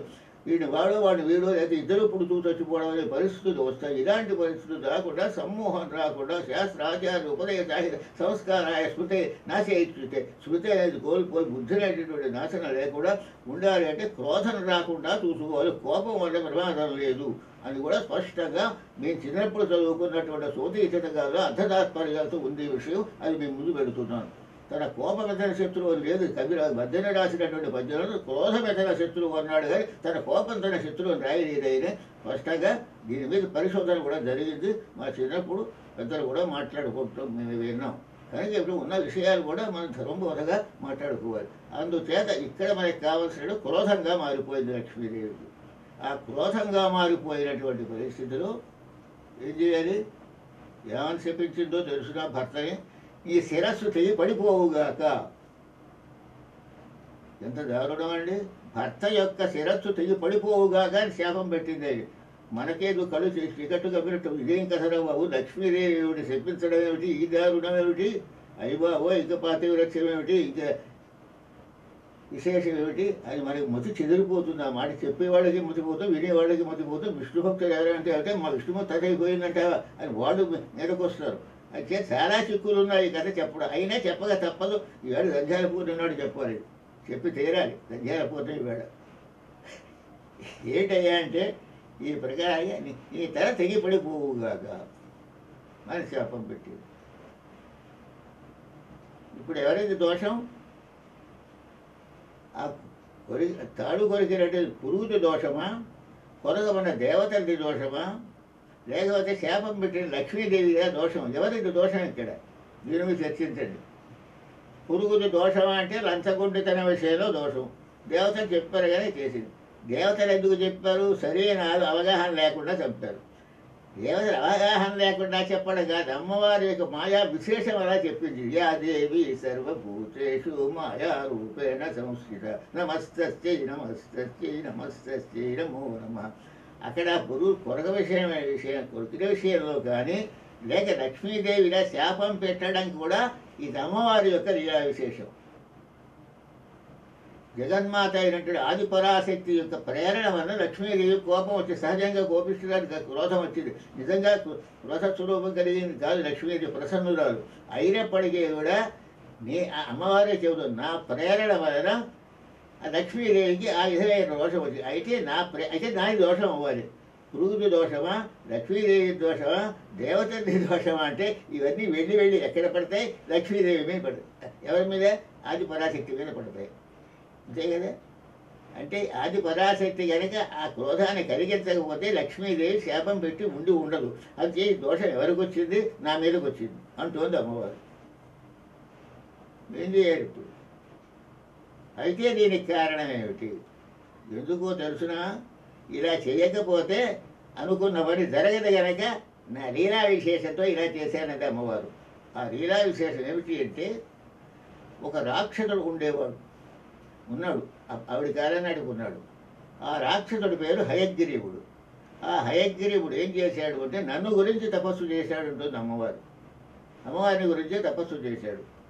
తపస్సు చేసి తెలుగులో రాయలేదు కానీ వ్యాఖ్యానంలో మాత్రం ఒక విషయం ఉంది. ఎలా అయితే దుర్గముడు అనే రాక్షసుడు వరం కోరాడో అదే రీతిగా వేద శృతి వేద స్మృతి అంటే వేద ధర్మాన్ని, స్మృతి ధర్మాన్ని, మాతృధర్మాన్ని, మిగతా అన్ని శక్తులు కూడా నా దగ్గరే ఉండాలని దుర్గముడు కోరినట్టుగానే వాడితో కోరుతూ ఇంకొక వరం అదనంగా కోరాడు. నన్ను చంపేవాళ్ళు ఎవరు ఉండకూడదు, వాడు చంపకుండా ఉండేవాడు. వాడు ఆ మాట అనలేదు. దుర్గముడు దారు సాగు లేకుండా చేయమని అనలేదు వాడు.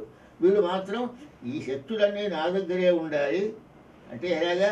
వేద శ్రౌత స్మార్త వీటికి సంబంధించినటువంటి విషయాలని నా అధీనంలోనే ఉండాలని కూడా వీడు కూడా అడిగాడు అని మరి భాష్య పంక్తుల్లో రాయబడేది. తెలుగులో మాత్రం ఆ మాట కనిపించడం లేదు మనకి.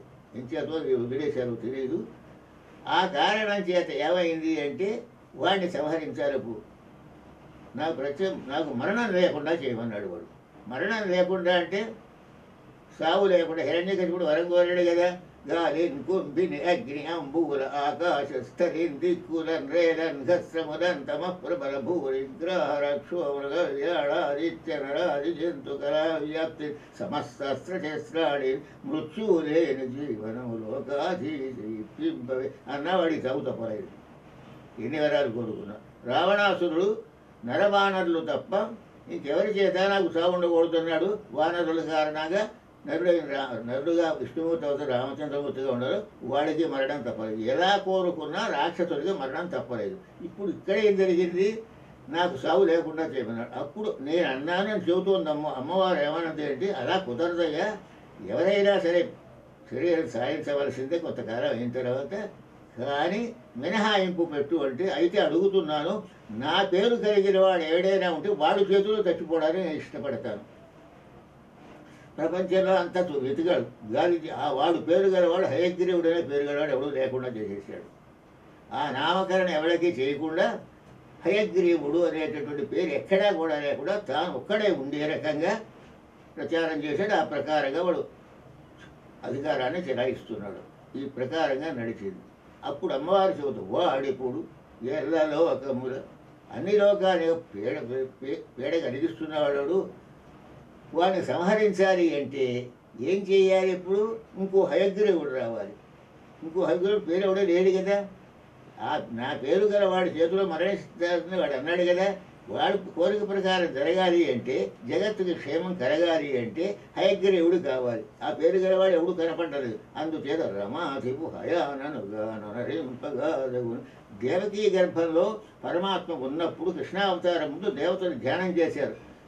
గురుపాఠీన వై జలగ్రహమవై కోలంబవై శ్రీముఖేసరివై భిక్షుడవై హయాననుడవై స్నాదేవతామూర్తి భర్తవై ధరణీనాథుడవై దయాగుణగణోదారుండవై లోకములు పరిరక్షించిన నీకు మృత్యదము ఇలాభారంబు వారింపవై మత్స్యావతారం మొదలుకు అన్నీ చెబుతున్నారు. గురుపాఠీనమవై జలగ్రహమవై కోలంబవై శ్రీముఖేసరివై భిక్షుడవై హయాననుడవై ఇక్కడ ఉంది. దశావతారాల్లోనూ ఇది లేదు. 10 అవతారాల్లో హయగ్రీవ అవతారం. హయాననుడవై స్వదేవత భర్తవై ధరణీనాథుడవై ఇలా లోకాలు కాపాడావని అన్నారు. ఇప్పుడు ఇక్కడ ఏం జరిగింది? మహావిష్ణువుని హయగ్రీవుడిగా చేయాలి. హయం అంటే గుర్రం అనే అర్థం. గుర్రము తలని ఇక్కడ అతికి పెట్టాలి. గుర్రము తలను అదుగుదామంటే ఆ పాత శిరస్సు ఉన్నంతసేపు అతకడానికి అవకాశం ఉండదు. అందుచేత నా లీలా విలాసం చేత ఏం చేశాను అంటే మహావిష్ణువుకి సహజంగా ఉన్నటువంటి శిరస్సు లేకుండా చేసేలాగా లోకానికి కనపరిచాను. ఇదంతా కూడా లీలా విశేషం, అంటే మాయా విశేషం. యాదేవి సర్వభూతేషు మాయారూపేణ సంస్థిత నమస్తస్యై నమస్తస్యై నమస్తస్యై నమో నా మాయా విశేషం చేత చేశానని చెబుతోంది అమ్మవారు. నిజంగా విష్ణుమూర్తి బాగానే ఉన్నాడు. ఆ తరసి ఎగిరిపోయినట్టు, ఆ చిదపురుగు కొరికినట్టు, ఆ ప్రకారంగా దేవతలు ఆందోళన పడ్డట్టు, వేదమాతలు స్తోత్రం చేసినట్టు, తాను సమాధానం చెప్పినట్టు, హయగ్రీవ సంహారం కోసం నేను పరికల్పన చేసినటువంటి లీలా విలాసం తప్ప వాస్తవంగా విష్ణుమూర్తి బాగానే. కానీ ఆ హయగ్రీవుడు బతుకున్నంతసేపు మాత్రం ఈయన ఎలా ఉండాలి? రూపం మరి ఆ పాత శిరస్సుతో కాబట్టి హయ శిరస్సుతో ఉండాలి. ఈ గుర్రపు తల విష్ణుమూర్తి మొండేనికి అతకాలి. ఆ అతికినటువంటి సందర్భంలో బ్రహ్మగారు ప్రాణప్రతిష్ఠ చేశారు. ఎలా అయ్యాడు? గుర్రపు ముఖంలో ఉన్నాడు ఆయన. అంటే గుర్రం హయం అంటే గుర్రం కనుక గుర్రం ముఖం అంటే ముఖం కలవాడనే పేరు వచ్చింది. అప్పుడు విష్ణుమూర్తి యుద్ధానికి వెళ్ళారు. హయగ్రీవుడు రాడు. నువ్వెవడో గుర్రం తలవాడు, నువ్వన్నా ఎవడన్నాడు వాడు. ఎవరు లేదు, నీ ప్రాణం తీయడానికి వచ్చానన్నాడు మహావిష్ణువు. నీ వల్ల నేను చావాలి, నేను హయగ్రీవుడిని వచ్చాను. నువ్వు హయగ్రీవుడు కదా, నీ పేరు హయగ్రీవంగా కలిగినటువంటి వాడిని, నేను గుర్రపు తల గలవాడిని అని చేత నా పేరు కూడా హయగ్రీవుడే. నా చేతిలో నీకు వధ తప్పదు అని సంహరించారు. ఇది జరిగినటువంటి హయగ్రీవుడనే రాక్షసుని సంహరించడం కోసమని హయగ్రీవ అవతారం ఈ రీతిగా జరిగినట్టుగా అది దేవీ భాగవతంలో, సంస్కృతంలో ఉన్నటువంటి దేవీ భాగవత భాష్య పంక్తుల్లో మరికొన్ని విశేషాలతో కూడా ఈ రకంగా ఉందని మనం అర్థం చేసుకోవాలి. అది ఎప్పుడు జరిగింది అని శ్రావణ మాసంలో శుక్లపక్షంలో పూర్ణిమ నాడు జరిగింది. ఎప్పుడైతే గుర్రపు తల తీసుకొచ్చి విష్ణుమూర్తి ప్రబంధానికి తొడిగారో, ఆ హయగ్రీవ వధ అయిపోయిందో, ఆ వెంటనే అన్ని మంత్రాలు అందరికీ వచ్చేసాయి. ఓంకారం ముందు ఓంకారంబున ఆద్యకారమున వచ్చుండు వజుండు అయ్యుకారంకుండు అతని తండ్రి విష్ణువు మకారంకుండు శంభుండు తత్సంకేతమున ఉత్తరోత్తరము ప్రాశస్త్యము ఆటిల్లు నిస్సంఖ్యను పైదకు అర్థమాత్ర చెలగుణ శక్తి స్వరూపమున ఓంకా ఆ ఊ మా ఆ ఆద్యకారం అజుడు బ్రహ్మగారి అర్థం. ఉక ఆ ఊ, ఆ ఊ ఏమో ఉకారాంకుండు అతని తండ్రి విష్ణువు మకారాంకు మా అంటే శంకరుడు. ఓం ఆ ఉచ్చారణ ఉంది, అది అమ్మవారు. అంటే బ్రహ్మ విష్ణు మహేశ్వరుడు ముగ్గురు, జగన్మాత ఆదిపరాశక్తి నలుగురు ఉన్నారు ఓంకారంలో. ఈ ఓంకారం ఉచ్చరించడం అనేది కూడా పోయింది వాళ్ళకి, ఈ బ్రాహ్మణులందరికీ. ఇప్పుడు ఎప్పుడైతే హయగ్రీవ సంహారం జరిగిందో ఆ ఓంకారం స్ఫురించింది వాళ్ళకి.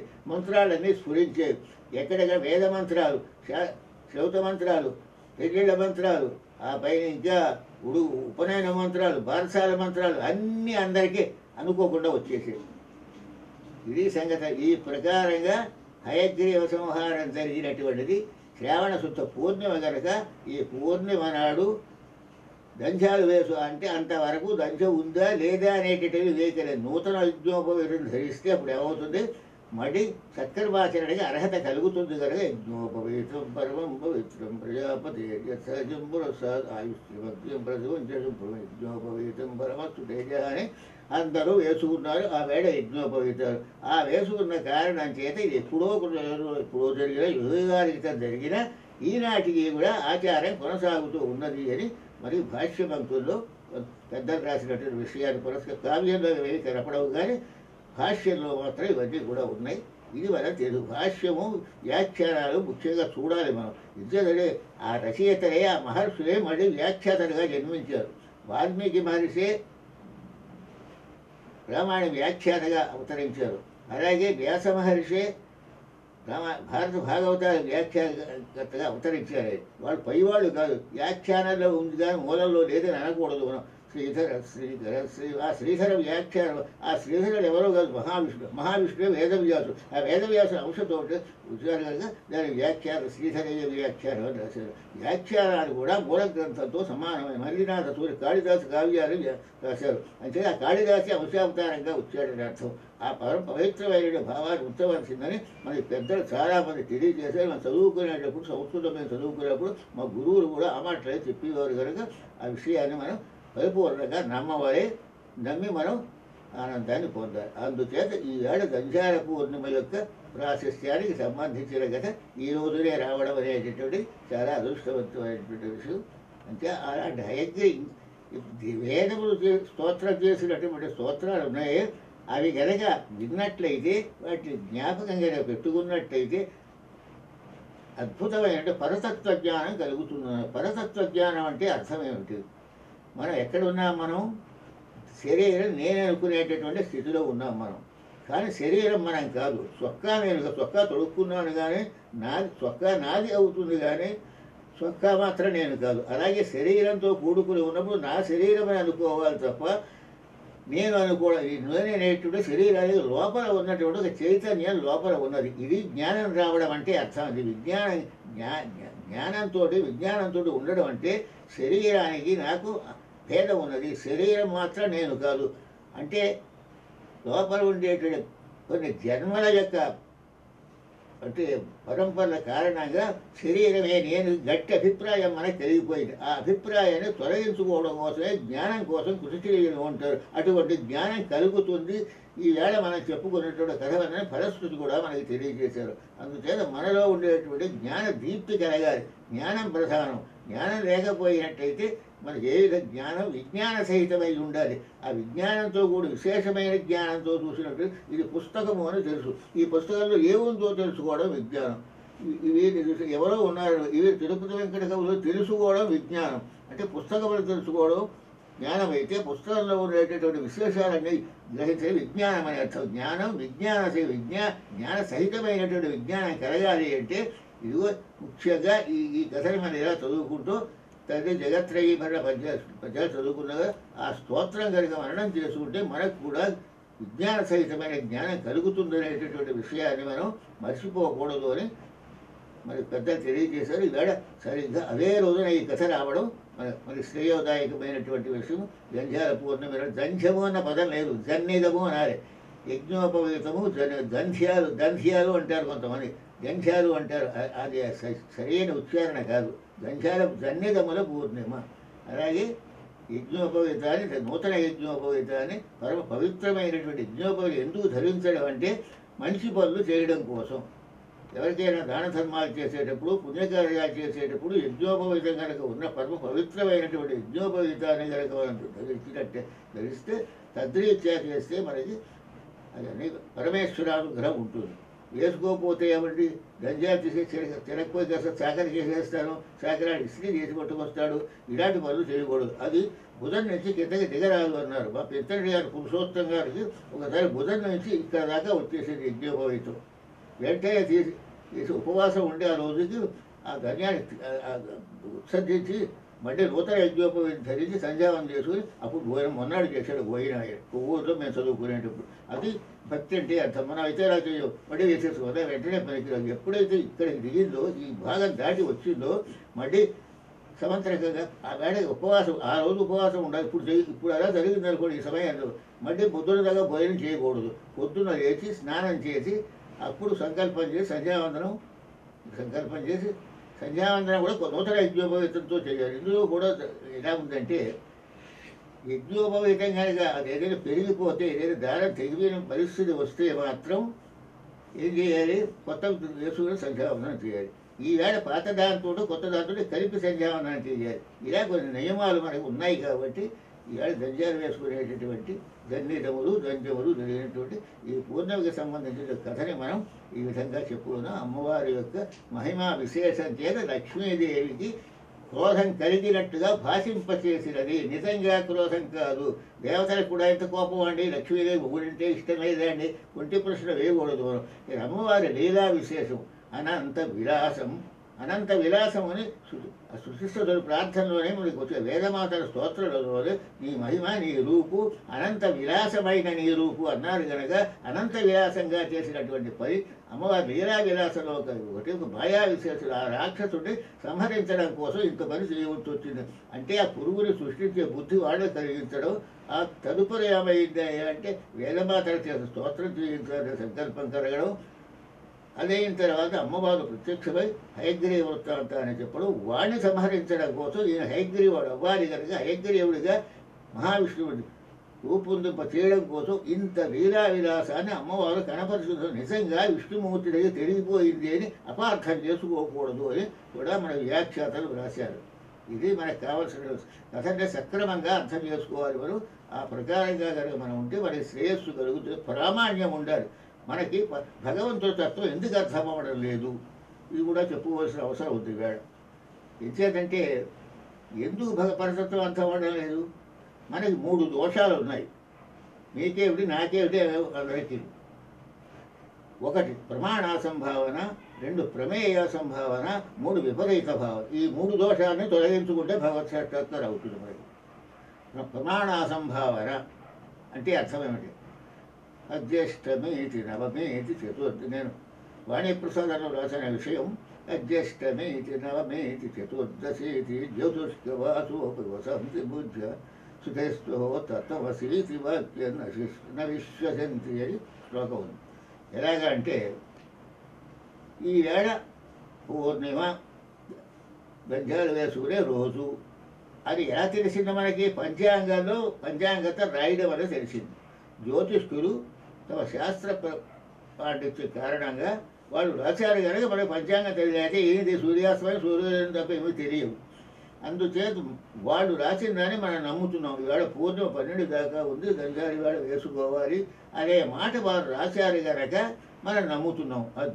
అలాగే ఇక ఓనాడు అష్టమంటారు, ఓనాడు పూర్ణిమ అంటారు. జ్యేష్టమి ఇది నవమి ఇది చతుర్దశి ఇది జ్యోతిష్కులు చెప్పింది మనం నమ్ముతున్నాం. కానీ శృతి ఏమని చెబుతోంది? అహం బ్రహ్మాస్మి అని చెబుతోంది. నేనే పరబ్రహ్మతత్వ స్వరూపాన్ని, శరీరము నేను కాదు. శరీరానికి లోపల ఉన్నటువంటి ప్రాణానికి కూడా చైతన్యాన్ని కలిగించేటటువంటి ఒక మహత్తరమైన శక్తి ఉన్నది. అది పరతత్వం అక్కడ ఉన్నది. ఎక్కడ ఉన్నది ఆ పరతత్వం అంటే హృదయ సర్వస్య దిశ మనకి కుడి ప్రక్కన శరీరాన్ని కుడి పక్కన ఉన్నటువంటి భాగం ఉన్నది. మనస్సు, బుద్ధి, చిత్తం, అహంకారం 4 పాళ్లతో నిర్మించబడినటువంటి అంతఃకరణ చతుష్టయం అనేటటువంటిది గుండె ఎడం ప్రక్కన ఉంటుంది. దాగిపోతే అంతే సంగతి. దానికి సరిగ్గా ఆపోజిట్గా కుడి పక్కన అంతఃకరణ చతుష్టయం ఉంటుంది. అక్కడ మనం పరతత్వ దర్శనం చేసుకోవాలి, ఆ ప్రయత్నం చేయాలి. ఎక్కడికో అస్తమానం యాత్రలో కూడా తిరగక్కర్లేదు. అనేకంగా వెర్రిగా ఇక్కడికి వెళ్ళి అక్కడికి వెళ్ళి యాత్ర ఏమవుతుంది? ఒక్కసారి నువ్వు టీవీలో వెంకటేశ్వర స్వామి చూస్తే హృదయంలో నీ అంతఃకరణ చతుష్టయంలో కదలకుండా చేసుకో. కారణం ఏమిటి? ఎందుకో తెలుసునా? ఇలా చేయకపోతే అనుకున్న పని జరగదు కనుక నా లీలా విశేషంతో ఇలా చేశానంటే అమ్మవారు. ఆ లీలా విశేషం ఏమిటి అంటే ఒక రాక్షసుడు ఉండేవాడు, ఉన్నాడు. ఆవిడ కాలనాడికి ఉన్నాడు. ఆ రాక్షసుడి పేరు హయగ్రీవుడు. ఆ హయగ్రీవుడు ఏం చేశాడు అంటే నన్ను గురించి తపస్సు చేశాడు ఉంటుంది అమ్మవారు. అమ్మవారిని గురించే తపస్సు చేశాడు. తపస్సు చేసి తెలుగులో రాయలేదు కానీ వ్యాఖ్యానంలో మాత్రం ఒక విషయం ఉంది. ఎలా అయితే దుర్గముడు అనే రాక్షసుడు వరం కోరాడో అదే రీతిగా వేద శృతి వేదస్మృతి అంటే వేద ధర్మాలని, స్మృతి ధర్మాలని, స్మార్త ధర్మాలని, మిగతా అన్ని శక్తులు కూడా నా దగ్గరే ఉండాలని దుర్గముడు కోరినట్టుగానే వాళ్ళతో కోరుతూ ఇంకొక వరం అదనంగా కోరాడు. నన్ను చంపేవాళ్ళు ఎవరు ఉండకూడదు, వాడు చంపకుండా ఉండేవాడు. వాడు ఆ మాట అనలేదు. దుర్గముడు దానిలో సాగు లేకుండా చేయమని అనలేదు వాడు. వీడు మాత్రం ఈ శక్తులన్నీ నా దగ్గరే ఉండాలి అంటే ఎలాగా? వేద శ్రౌత స్మార్త వీటికి సంబంధించినటువంటి విషయాలని నా అధీనంలోనే ఉండాలని కూడా వీడు కూడా అడిగాడు అని మరి భాష్య పంక్తుల్లో రాయబడేది. తెలుగులో మాత్రం ఆ మాట కనిపించడం లేదు మనకి. ఇంచేతో వదిలేశారు తెలియదు. ఆ కారణం చేత ఏమైంది అంటే వాడిని సంహరించారు. నాకు మరణం లేకుండా చేయమన్నాడు వాడు. మరణం లేకుండా అంటే సావు లేకుండా. హిరణ్యకశిపుడు వరం కోరాడు కదా, గాలిన్ కుంభిని అగ్ని అంబూల ఆకాశ స్థలిన్ దిక్కులన్ రేలన్ ఘస్రములన్ తమ ప్రబల భూరిగ్రహరక్షోమృగవ్యాళాదిత్యనరాది జంతుకళా వ్యాప్తి సమస్తస్త్రశస్త్రాడి మృత్యులేని జీవనము లోకాధీశింపవే అన్నవాడి చావు తప్పలేదు. ఎన్ని వరాలు కోరుకున్నా. రావణాసురుడు నరవానరులు తప్ప ఇంకెవరి చేత నాకు చావు ఉండకూడదన్నాడు. వానరుల కారణంగా నరుడుగా విష్ణుమూర్తి అవుతారు, రామచంద్రమూర్తిగా ఉండరు. వాడికి మరణం తప్పలేదు. ఎలా కోరుకున్నా రాక్షసుడికి మరణం తప్పలేదు. ఇప్పుడు ఇక్కడ ఏం జరిగింది, నాకు సావు లేకుండా చేయమన్నాడు. అప్పుడు నేను అన్నానని చెబుతోంది అమ్మవారు. ఏమన్నది ఏంటి, అలా కుదరదయ్యా, ఎవరైనా సరే శరీరం సాధించవలసిందే కొంతకాలం అయిన తర్వాత, కానీ మినహాయింపు పెట్టు అంటే. అయితే అడుగుతున్నాను, నా పేరు కలిగిన వాడు ఎవడైనా ఉంటే వాడు చేతుల్లో చచ్చిపోవడానికి నేను ఇష్టపడతాను. ప్రపంచంలో అంతా వెతికాడు, గాలి వాడు పేరు గలవాడు హయగ్రీవుడు అనే పేరు గలవాడు ఎవడూ లేకుండా చేసేసాడు. ఆ నామకరణ ఎవరికి చేయకుండా హయగ్రీవుడు అనేటటువంటి పేరు ఎక్కడా కూడా లేకుండా తాను ఒక్కడే ఉండే రకంగా ప్రచారం చేశాడు. ఆ ప్రకారంగా వాడు అధికారాన్ని చెలాయిస్తున్నాడు. ఈ ప్రకారంగా నడిచింది. అప్పుడు అమ్మవారు చెబుతూ, వాడిప్పుడు ఎల్ల లోకముల అన్ని లోకాలు పేడ కలిగిస్తున్నవాడు, వాడిని సంహరించాలి అంటే ఏం చేయాలి? ఇప్పుడు ఇంకో హయగ్రీవుడు రావాలి. ఇంకో హయగ్రీవుడు పేరు ఎవడో లేడు కదా. నా పేరు గల వాడి చేతిలో మరణిస్తారని వాడు అన్నాడు కదా. వాడు కోరిక ప్రకారం జరగాలి అంటే, జగత్తుకి క్షేమం కలగాలి అంటే హయగ్రీవుడు కావాలి. ఆ పేరు గలవాడు ఎవడు కనపడ్డలేదు. అందుచేత రమాధిపు హయాననుగానరింపగాదగును. దేవకీ గర్భంలో పరమాత్మ ఉన్నప్పుడు కృష్ణావతారం ముందు దేవతలు ధ్యానం చేశారు. గురుపాఠీనవై జలగ్రహమవై కోలంబవై శ్రీముఖేసరివై భిక్షుడవై హయాననుడవై స్మదేవతామూర్తి భర్తవై ధరణీనాథుడవై దయాగుణగణోదారుండవై లోకములు పరిరక్షించిన నీకు మృత్యదము ఇలాభారంబు వారింపవై. మత్స్యావతారం మొదలుకు అన్నీ చెబుతున్నారు. గురుపాఠీనమవై జలగ్రహమవై కోలంబవై శ్రీముఖేసరివై భిక్షుడవై హయాననుడవై ఇక్కడ ఉంది. దశావతారాల్లోనూ ఇది లేదు. 10 అవతారాల్లో హయగ్రీవ అవతారం. హయాననుడవై స్వదేవత భర్తవై ధరణీనాథుడవై ఇలా లోకాలు కాపాడావని అన్నారు. ఇప్పుడు ఇక్కడ ఏం జరిగింది, మహావిష్ణువుని హయగ్రీవుడిగా చేయాలి. హయం అంటే గుర్రం అనే అర్థం. గుర్రము తలని ఇక్కడ అతికి పెట్టాలి. గుర్రము తలను అదుగుతామంటే ఆ పాత శిరస్సు ఉన్నంతసేపు అతగడానికి అవకాశం ఉండదు. అందుచేత నా లీలా విలాసం చేత ఏం చేశాను అంటే మహావిష్ణువుకి సహజంగా ఉన్నటువంటి శిరస్సు లేకుండా చేసేలాగా లోకానికి కనపరిచాను. ఇదంతా కూడా లీలా విశేషం అంటే మాయా విశేషం. యాదేవి సర్వభూతేషు మాయారూపేణ సంస్థిత నమస్తస్యై నమస్తస్యై నమస్తస్యై నమో. నా మాయా విశేషం చేత చేశానని చెబుతోంది అమ్మవారు. నిజంగా విష్ణుమూర్తి బాగానే ఉన్నాడు. ఆ సరస్సు ఎగిరిపోయినట్టు, ఆ చిదపులు కొరికినట్టు, ఆ ప్రకారంగా దేవతలు ఆందోళన పడ్డట్టు, వేదమాతలు స్తోత్రం చేసినట్టు, తాను సమాధానం చెప్పినట్టు, హయగ్రీవ సంహారం కోసం నేను పరికల్పన చేసినటువంటి లీలా విలాసం తప్ప వాస్తవంగా విష్ణుమూర్తి బాగానే. కానీ ఆ హయగ్రీవుడు బతుకున్నంతసేపు మాత్రం ఈయన ఎలా ఉండాలి, రూపం మరి ఆ పాత శిరస్సుతో కాకుండా హయశిరస్సుతో ఉండాలి. ఈ గుర్రపు తల విష్ణుమూర్తి మొండేని కటకాలి. ఆ అతికినటువంటి సందర్భంలో బ్రహ్మగారు ప్రాణప్రతిష్ఠ చేశారు. ఎలా గుర్రపు ముఖంలో ఉన్నాడు ఆయన. అంటే గుర్రం హయం అంటే గుర్రం కనుక గుర్రం ముఖం అంటే ముఖం కలవాడనే పేరు వచ్చింది. అప్పుడు విష్ణుమూర్తి యుద్ధానికి వెళ్ళారు. హయగ్రీవుడు రాజు, నువ్వెవడో గుర్రం తలవాడు, నువ్వన్నా ఎవడన్నాడు వాడు. ఎవరు లేదు, నీ ప్రాణం తీయడానికి వచ్చానన్నాడు మహావిష్ణువు. నీవెవరో నేను చావాలి, నేను హయగ్రీవుడిని వచ్చాను. నువ్వు హయగ్రీవుడు కదా, నీ పేరు హయగ్రీవంగా కలిగినటువంటి వాడిని, నేను గుర్రపు తలగలవాడిని అని చేత నా పేరు కూడా హయగ్రీవుడే. నా చేతిలో నీకు వధ తప్పదు అని సంహరించారు. ఇది జరిగినటువంటి హయగ్రీవుడు అనే రాక్షసుని సంహరించడం కోసమని హయగ్రీవ అవతారం ఈ రీతిగా జరిగేట్టుగా మరి దేవీ భాగవతంలో సంస్కృతంలో ఉన్నటువంటి దేవీ భాగవత భాష్య పంక్తుల్లో మరికొన్ని విశేషాలతో కూడా ఈ రకంగా ఉందని మనం అర్థం చేసుకోవాలి. అది ఎప్పుడు జరిగింది అని శ్రావణ మాసంలో శుక్లపక్షంలో పూర్ణిమ నాడు జరిగింది. ఎప్పుడైతే గుర్రపు తల తీసుకొచ్చి విష్ణుమూర్తి ప్రబంధానికి తొడిగారో ఆ హయగ్రీవ వధ అయిపోయిందో ఆ వెంటనే అన్ని మంత్రాలు అందరికీ వచ్చేసాయి. ఓంకారం ముందు ఓంకారంబున ఆద్యకారమున వచ్చుండు వజుండు అయ్యుకారంకుండు అతని తండ్రి విష్ణువు మకారంకుండు శంభుండు తత్సంకేతమున ఉత్తరోత్తరము ప్రాశస్త్యము ఆటిల్లు నిస్సంకన్ పైదగు అర్థమాత్ర చెలగుణ శక్తి స్వరూపమున ఓంకార ఆ ఉ మా ఆ ఆద్యకారం అజుడు బ్రహ్మగారి అర్థం. ఉక ఆ ఉ ఆ ఊ ఏమో ఉకారాంకుండు అతని తండ్రి విష్ణువు మకారాంకు మా అంటే శంకరుడు. ఓం ఆ ఉచ్చారణ ఉంది అది అమ్మవారు అంటే బ్రహ్మ విష్ణు మహేశ్వరుడు ముగ్గురు, జగన్మాత ఆదిపరాశక్తి నలుగురు ఉన్నారు ఓంకారంలో. ఈ ఓంకారం ఉచ్చరించడం అనేది కూడా పోయింది వాళ్ళకి, ఈ బ్రాహ్మణులందరికీ.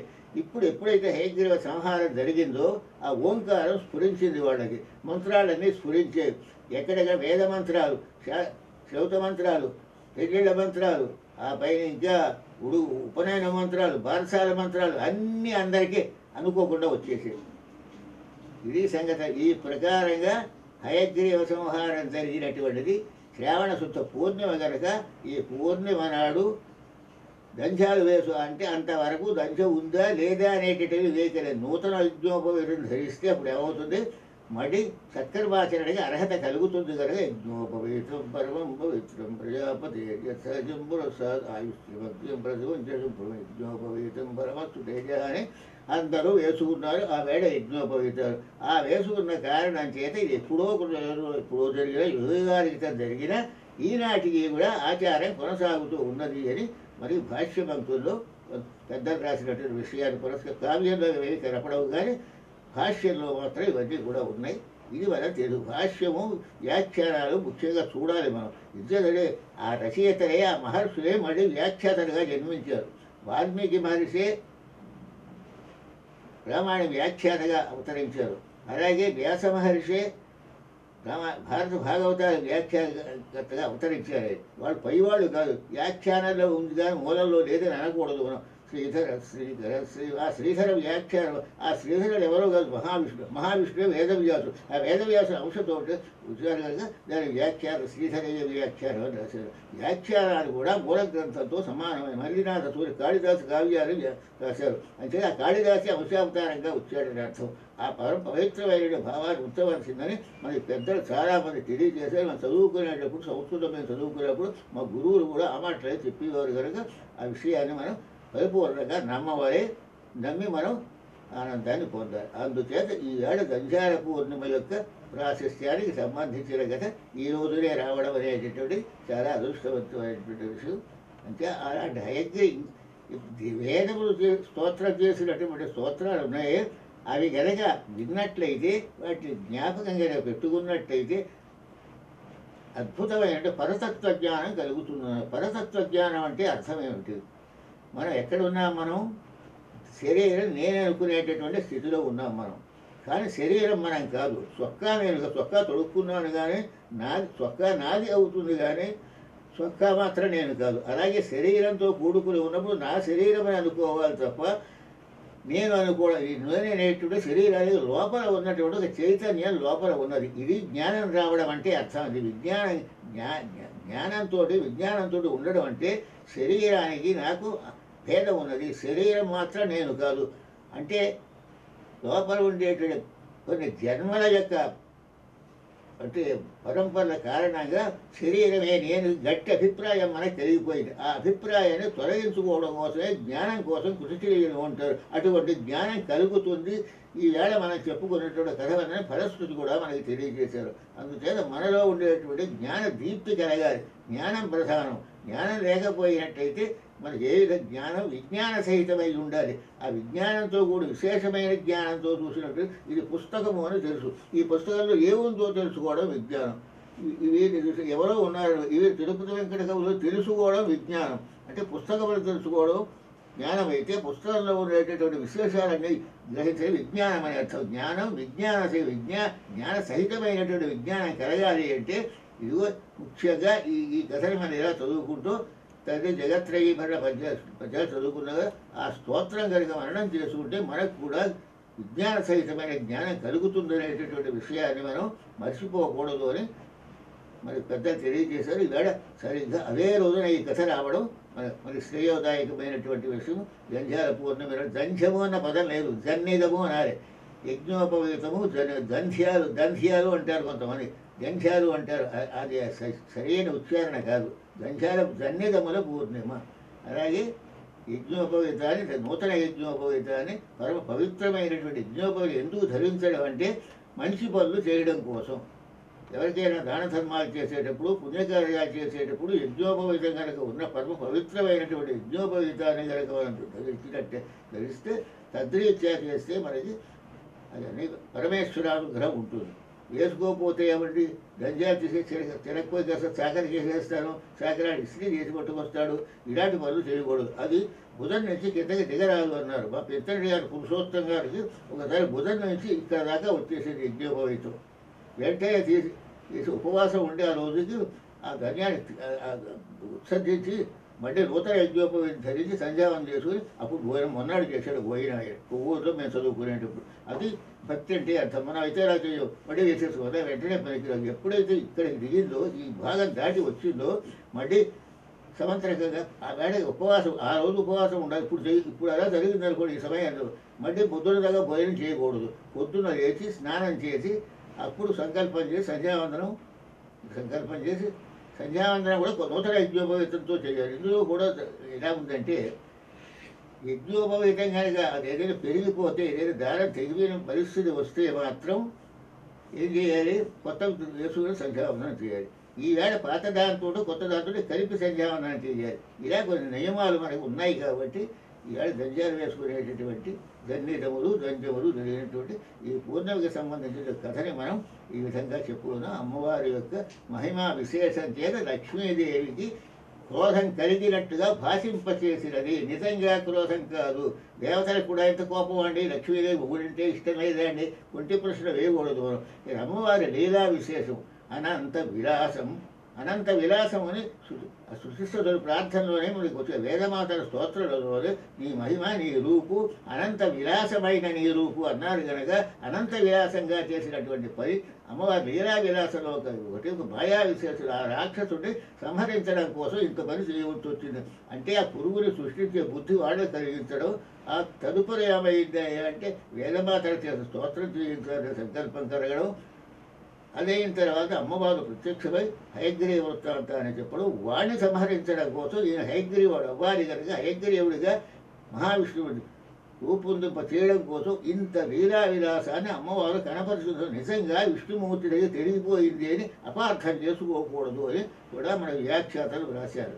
ఇది మనకు కావాల్సిన కథనే సక్రమంగా అర్థం చేసుకోవాలి. మనం ఆ ప్రకారంగా కనుక మనం ఉంటే మనకి శ్రేయస్సు కలుగుతుంది, ప్రామాణ్యం ఉండాలి. మనకి భగవంతుడి తత్వం ఎందుకు అర్థం అవ్వడం లేదు, ఇది కూడా చెప్పుకోవాల్సిన అవసరం ఉంది వేళ. ఎంచేతంటే ఎందుకు పరతత్వం అర్థం అవ్వడం లేదు, మనకి 3 దోషాలు ఉన్నాయి. మీకేమిటి నాకేమిటి అందరికీ. 1 ప్రమాణాసంభావన, 2 ప్రమేయ సంభావన, 3 విపరీత భావన. ఈ 3 దోషాలని తొలగించుకుంటే భగవత్ సాక్షాత్కారం అవుతుంది. మనకి ప్రమాణాసంభావన అంటే అర్థం ఏమిటి, అజ్యేష్టమీతి నవమేతి చతుర్థి. నేను వాణిప్రసాదంలో రాసిన విషయం అజ్యేష్టమీతి నవమేతి చతుర్దశీతి జ్యోతిష్కవాసోపి వసంతి బుద్ధ సుధేస్తో తత్వసీతి వాక్య న విశ్వసంతి అని శ్లోకం ఉంది. ఎలాగా అంటే ఈ వేళ పూర్ణిమ గంజాలు వేసుకునే రోజు. అది ఎలా తెలిసింది మనకి, పంచాంగంతో రాయడం వల్ల తెలిసింది. జ్యోతిష్కులు తమ శాస్త్ర పాండిత్య కారణంగా వాళ్ళు రాశారు కనుక మనకి పంచాంగం తెలియదు. ఏంటి సూర్యాస్తమయం, సూర్యోదయం తప్ప ఏమీ తెలియవు. అందుచేత వాళ్ళు రాసిన దాన్ని మనం నమ్ముతున్నాం. ఇవాళ పూర్ణిమ 12 దాకా ఉంది, గంజాలు ఇవాళ వేసుకోవాలి అనే మాట వారు రాశారు కనుక మనం నమ్ముతున్నాం. అలాగే ఇక ఓనాడు అష్టమి అంటారు, ఓనాడు పూర్ణిమ అంటారు. జ్యేష్టమి ఇది, నవమి ఇది, చతుర్దశి ఇది.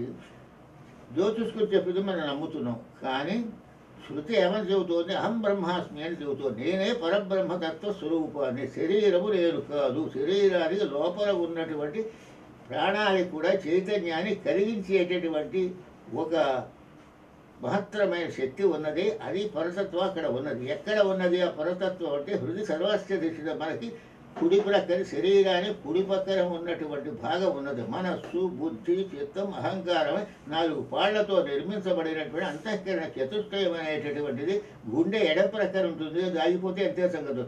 దానికి సరిగ్గా ఆపోజిట్గా కుడి పక్కన అంతఃకరణ చతుష్టయం ఉంటుంది. అక్కడ మనం పరతత్వ దర్శనం చేసుకోవాలి, ఆ ప్రయత్నం చేయాలి. ఎక్కడికో అస్తమానం యాత్రలో కూడా తిరగక్కర్లేదు. అనేకంగా వెర్రిగా ఇక్కడికి వెళ్ళి అక్కడికి వెళ్ళి యాత్ర ఏమవుతుంది? ఒక్కసారి నువ్వు టీవీలో వెంకటేశ్వర స్వామి చూస్తే హృదయంలో నీ అంతఃకరణ చతుష్టయంలో కదలకుండా చేసుకో. పరితత్వ జ్ఞానం ఎందుకు కలగడం లేదు అంటే, మనకి జ్యోతిష్కులు చెప్పిన ప్రకారం తిథివార నక్షత్రాన్ని నమ్ముతున్నాం.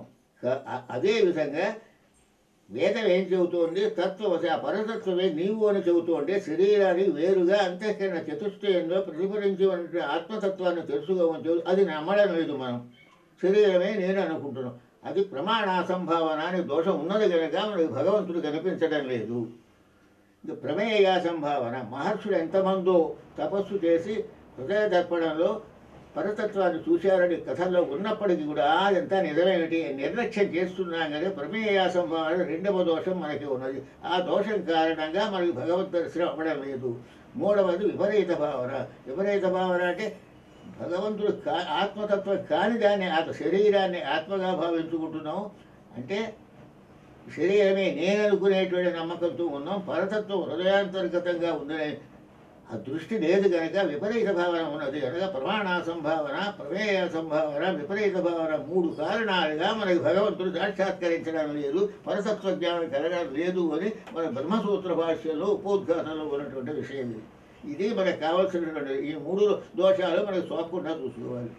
శరీరమే నేనుగా అహం బ్రహ్మాస్మి అనేటటువంటి మననం జరుగుతూ ఆ పరబ్రహ్మతత్వం శరీరంతో కూడా భగవంతుడి శరీరం కాదు. కాదు విష్ణుమూర్తి శరీరం, సూర్యు యొక్క శరీరం, బ్రహ్మదేవు యొక్క శరీరం. ఆ శరీరానికి వాళ్ళ శరీరానికి మన శరీరానికి లోపల ఉంటుంది పరతత్వం ఒకటే కనుక అభిన్నంగా సర్వజీవుల్లో ఉండేటటువంటి ఆత్మతత్వం వేరే ఉన్నది. శరీరం నేను కాదనేటటువంటి దృఢ నిశ్చయంతో కనుక ఈ ప్రమాణాసంభావన దోషాలను తొలగించుకుంటే మిగతా 2 కూడా వాటించడైపోతే అప్పుడు భగవంతుడి యొక్క అనుగ్రహం కలిగితే ఈశ్వర అనుగ్రహాదేవ పూస అద్వైత వాసన అని ఇష్టదేవత యొక్క అనుగ్రహాన్ని నువ్వు సంపాదించవచ్చు అన్నారు. అంటే ఇక్కడ కూర్చున్న చోట ఏ రోజు కాదు, ఏ క్షణానికి ఆ క్షణం అహం బ్రహ్మాస్మి తత్వమసి అనేటటువంటి మరణం చేసుకుంటూ ఈ శరీరానికి సంబంధించిన లోక వ్యవహారంగా జరుగుతూ ఉన్నప్పటికీ కూడా నేను నిజంగా కూడా అద్వైతంగా భావన చేస్తున్నాననేటువంటి నిశ్చయ జ్ఞానంతో కనుక మనం మననం చేస్తే తప్పనిసరిగా భగవత్ సాక్షాత్కారం ఈ జన్మలోనే కలుగుతుంది. మళ్ళీ జన్మ ఎక్కదు.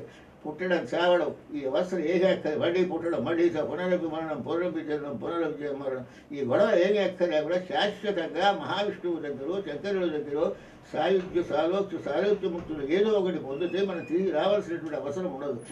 కైలాస శిఖరే రమ్య శంకర శివాలయ దేవతా సత్రమో నమక చమకాల్లో మహన్యాసంలో మనకి వస్తుంది. అక్కడ కైలాస శిఖరాలు నమ్మి హాయిగా దేవతలతో సమానంగా అక్కడ కూర్చునేటువంటి తన్మే శివ సంకల్పం వస్తూ ఆ స్థితి నాకు కలిగించవలసింది అని నమక చమకాల్లో ఉంది కనుక ఆ కైలాస శిఖరం మీద ప్రమదగణాల చుట్టూ ఉండగా ఆకలి దప్పిగా ఇలాంటి ఏమీ కూడా ఉండవు. అక్కడ ఏది లేనటువంటి పరిస్థితి నిత్యానంద స్థితిలో శంకరి లోకంలో ఉండేటువంటి స్థితిని మననం చేసుకుంటే తప్పనిసరిగా లభించి తీరుతుంది. అలాగే విష్ణు ధ్యానం చేస్తే విష్ణులోకం ప్రాప్తిస్తుంది, వైకుంఠం ప్రాప్తిస్తుంది. ఇది కావాలి అమ్మవారి లోకం మణిద్వీపం కావాలంటే అక్కడ కూడా ఉండడానికి అవకాశం ఉంటుంది. అంచేత మన నిరంతర భావన కూడా మన సాంసారిక కృత్యాల్లో జరుగుతూ ఉన్నప్పటికీ కూడా ఏవో మన పనులు మనం చేసుకుంటున్న దృష్టి మాత్రం తదేకంగా కనుక అలాగే ఉన్నట్టయితే ఈ జన్మలోనే తరించడానికి అవకాశం ఉంది. నవక చమకాలు తన్మే మనస్తివ సంకల్పమస్సు కైలాస శిఖరే రమ్య శంకర శివాలయ దేవతా సత్రమోదంతి తన్మే మనస్తివ సంకల్పమస్సు ఈదగుం శివ సంకల్పం సదాధ్యాయంతి పండిత అధ్యాత కేపరం మోక్షం గమిష్యంతి. తప్పనిసరిగా మోక్షానికి వెళతారని ఈ విధంగా నమ్మక చమకాల్లో కూడా మనం వింటున్నాం. అందుచేత ఆ దృష్టితో మనం ఉంటే సాంసారిక జీవితంలో ఉన్నా కానీ ఈ కలియుగంలో తరించడానికి స్మరణం అంటే ఏదో మాట స్మరించడం కాదు, ఇది స్మరణం అంటే ఆ ఈశ్వరుల యొక్క లీలా విలాసాలు, భక్తుల యొక్క కథలు, ఉండేటటువంటి పురాణ గాథలు, తత్వోపదేశాలు ఇవన్నీ అవే మనకి జ్ఞాపకం వస్తూ ఉంటే తద్రీత్యా మనం మోక్షప్రాప్తికి నిస్సందేహంగా పొందవచ్చు అనేటువంటి విషయాన్ని మన కోసం మణిద్వీప నివాసంలో ఉన్న మణిద్వీపానికి ఆధిపత్యం వహించేటటువంటి జగన్మాత యొక్క ఆ ఉనికిని గురించి కూడా మనం ఒక రోజున పరిశీలన చేద్దాం. ఆ మణిద్వీప విషయం ఎలా ఉంటుందో, ఎన్ని ప్రాకారాలు దాటుకుంటూ వెళ్ళి ఎక్కడ అమ్మవారు ఉంటుందో అక్కడ ఉండేటటువంటి భార్యాభర్తల యొక్క విషయం ఏమిటో, పరమాత్మ పరతత్వం అనేటువంటి విషయానికి ఏ విధమైన అభివర్ణన ఉన్నదో దాన్ని మనం పరిశీలన చేయడానికి అవకాశం ఉన్నది. దేవీ భాగంతో అమ్మవారిలో భగవతత్వాన్ని చూడటం, అలాగే మామూలుగా భాగం విష్ణుమూర్తిలో పురుషో వ్యక్తి ద్వారా పరతత్వాన్ని స్త్రీ పురుష భేదం లేదు, ఒకటే మొత్తం సర్వవ్యాపక అంతటా వ్యాపించినటువంటి పరబ్రహ్మతత్వం. ఆ పరబ్రహ్మతత్వము ఈ రకంగా ఉపాసకానాం కార్యార్థం అంటే మనం ఉపాసన చేసి ధరించడం కోసం బ్రహ్మణో రూపకల్పన పరబ్రహ్మతత్వానికి విష్ణువని శివుడంటూ విష్ణువరుడు ఈ రూపాలనే కల్పించుకోవడం అనేటువంటి మనం ధరించడం కోసంగా భావన చేయవలసిన పెద్దలు చెప్పారు కనుక ఆ రీతిగా వాళ్ళను నామస్మరణ, కథాస్మరణ, తత్వస్మరణ అనేటువంటి వాటిలో మన మనస్సు నిరంతరం ప్రయోగించుకొని ఉంటే పానీయంబులు త్రాగుతున్న ఉడుకుతున్న భాషించుతూ అంటే ఏం చేస్తూ అన్నప్పటికీ కూడా ఆ పరమేశ్వర సంబంధమైనటువంటి విషయాన్ని మన దృష్టిలో పెట్టుకుంటే, లేదా పరమేశ్వరి సంబంధం లేదా పరమేశ్వర సంబంధం ఏదో ఒక ఏ రకంగా అయినా తరించడానికి అవకాశం ఉంటుంది. ఇంకా దేవీ భాగవతం మాతృమూర్తి ద్వారా తల్లి స్వరూపంగా అమ్మవారు బ్రహ్మతత్వాన్ని ధ్యానిస్తే రామకృష్ణ పరమహంస గారు పరతత్వాన్ని శ్రీరూపంగా భావన చేశారు. అంటే ఎలాగా జగన్మాతగా భావన చేశారు. కాళికాదేవితో మాట్లాడేవారు, వివేకానంద కూడా మాట్లాడారు. అందుచేత అక్కడ కావలసినటువంటిది స్త్రీయా పురుషుడు అనేటువంటి పరతత్వంతో సంభాషణ, పరతత్వాన్ని స్త్రీరూపంలో భావన చేసి మాట్లాడారు రామకృష్ణ పరమహంస. అలాగే శంకర స్వరూపుగా రమణ మహర్షి వారు ఎవరికి తోచిన దారిలో వాళ్ళు విడ తత్వస్మరణ మాత్రం ఒకటే కనుక తత్వజ్ఞానానికి సంబంధించిన విచారణ ముఖ్యంగా మనలో ఎలా కూడా ప్రవృద్ధమాన అయ్యేలాగా అమ్మవారు అనుగ్రహించవలసిందని పదేసాలుగా ప్రార్థిస్తూ ఇప్పుడు 5వ ప్రసంగాన్ని పూర్తి చేద్దాం. రేపు 6వ ప్రసంగంలోకి వెళదామని మనం చేస్తున్నాను.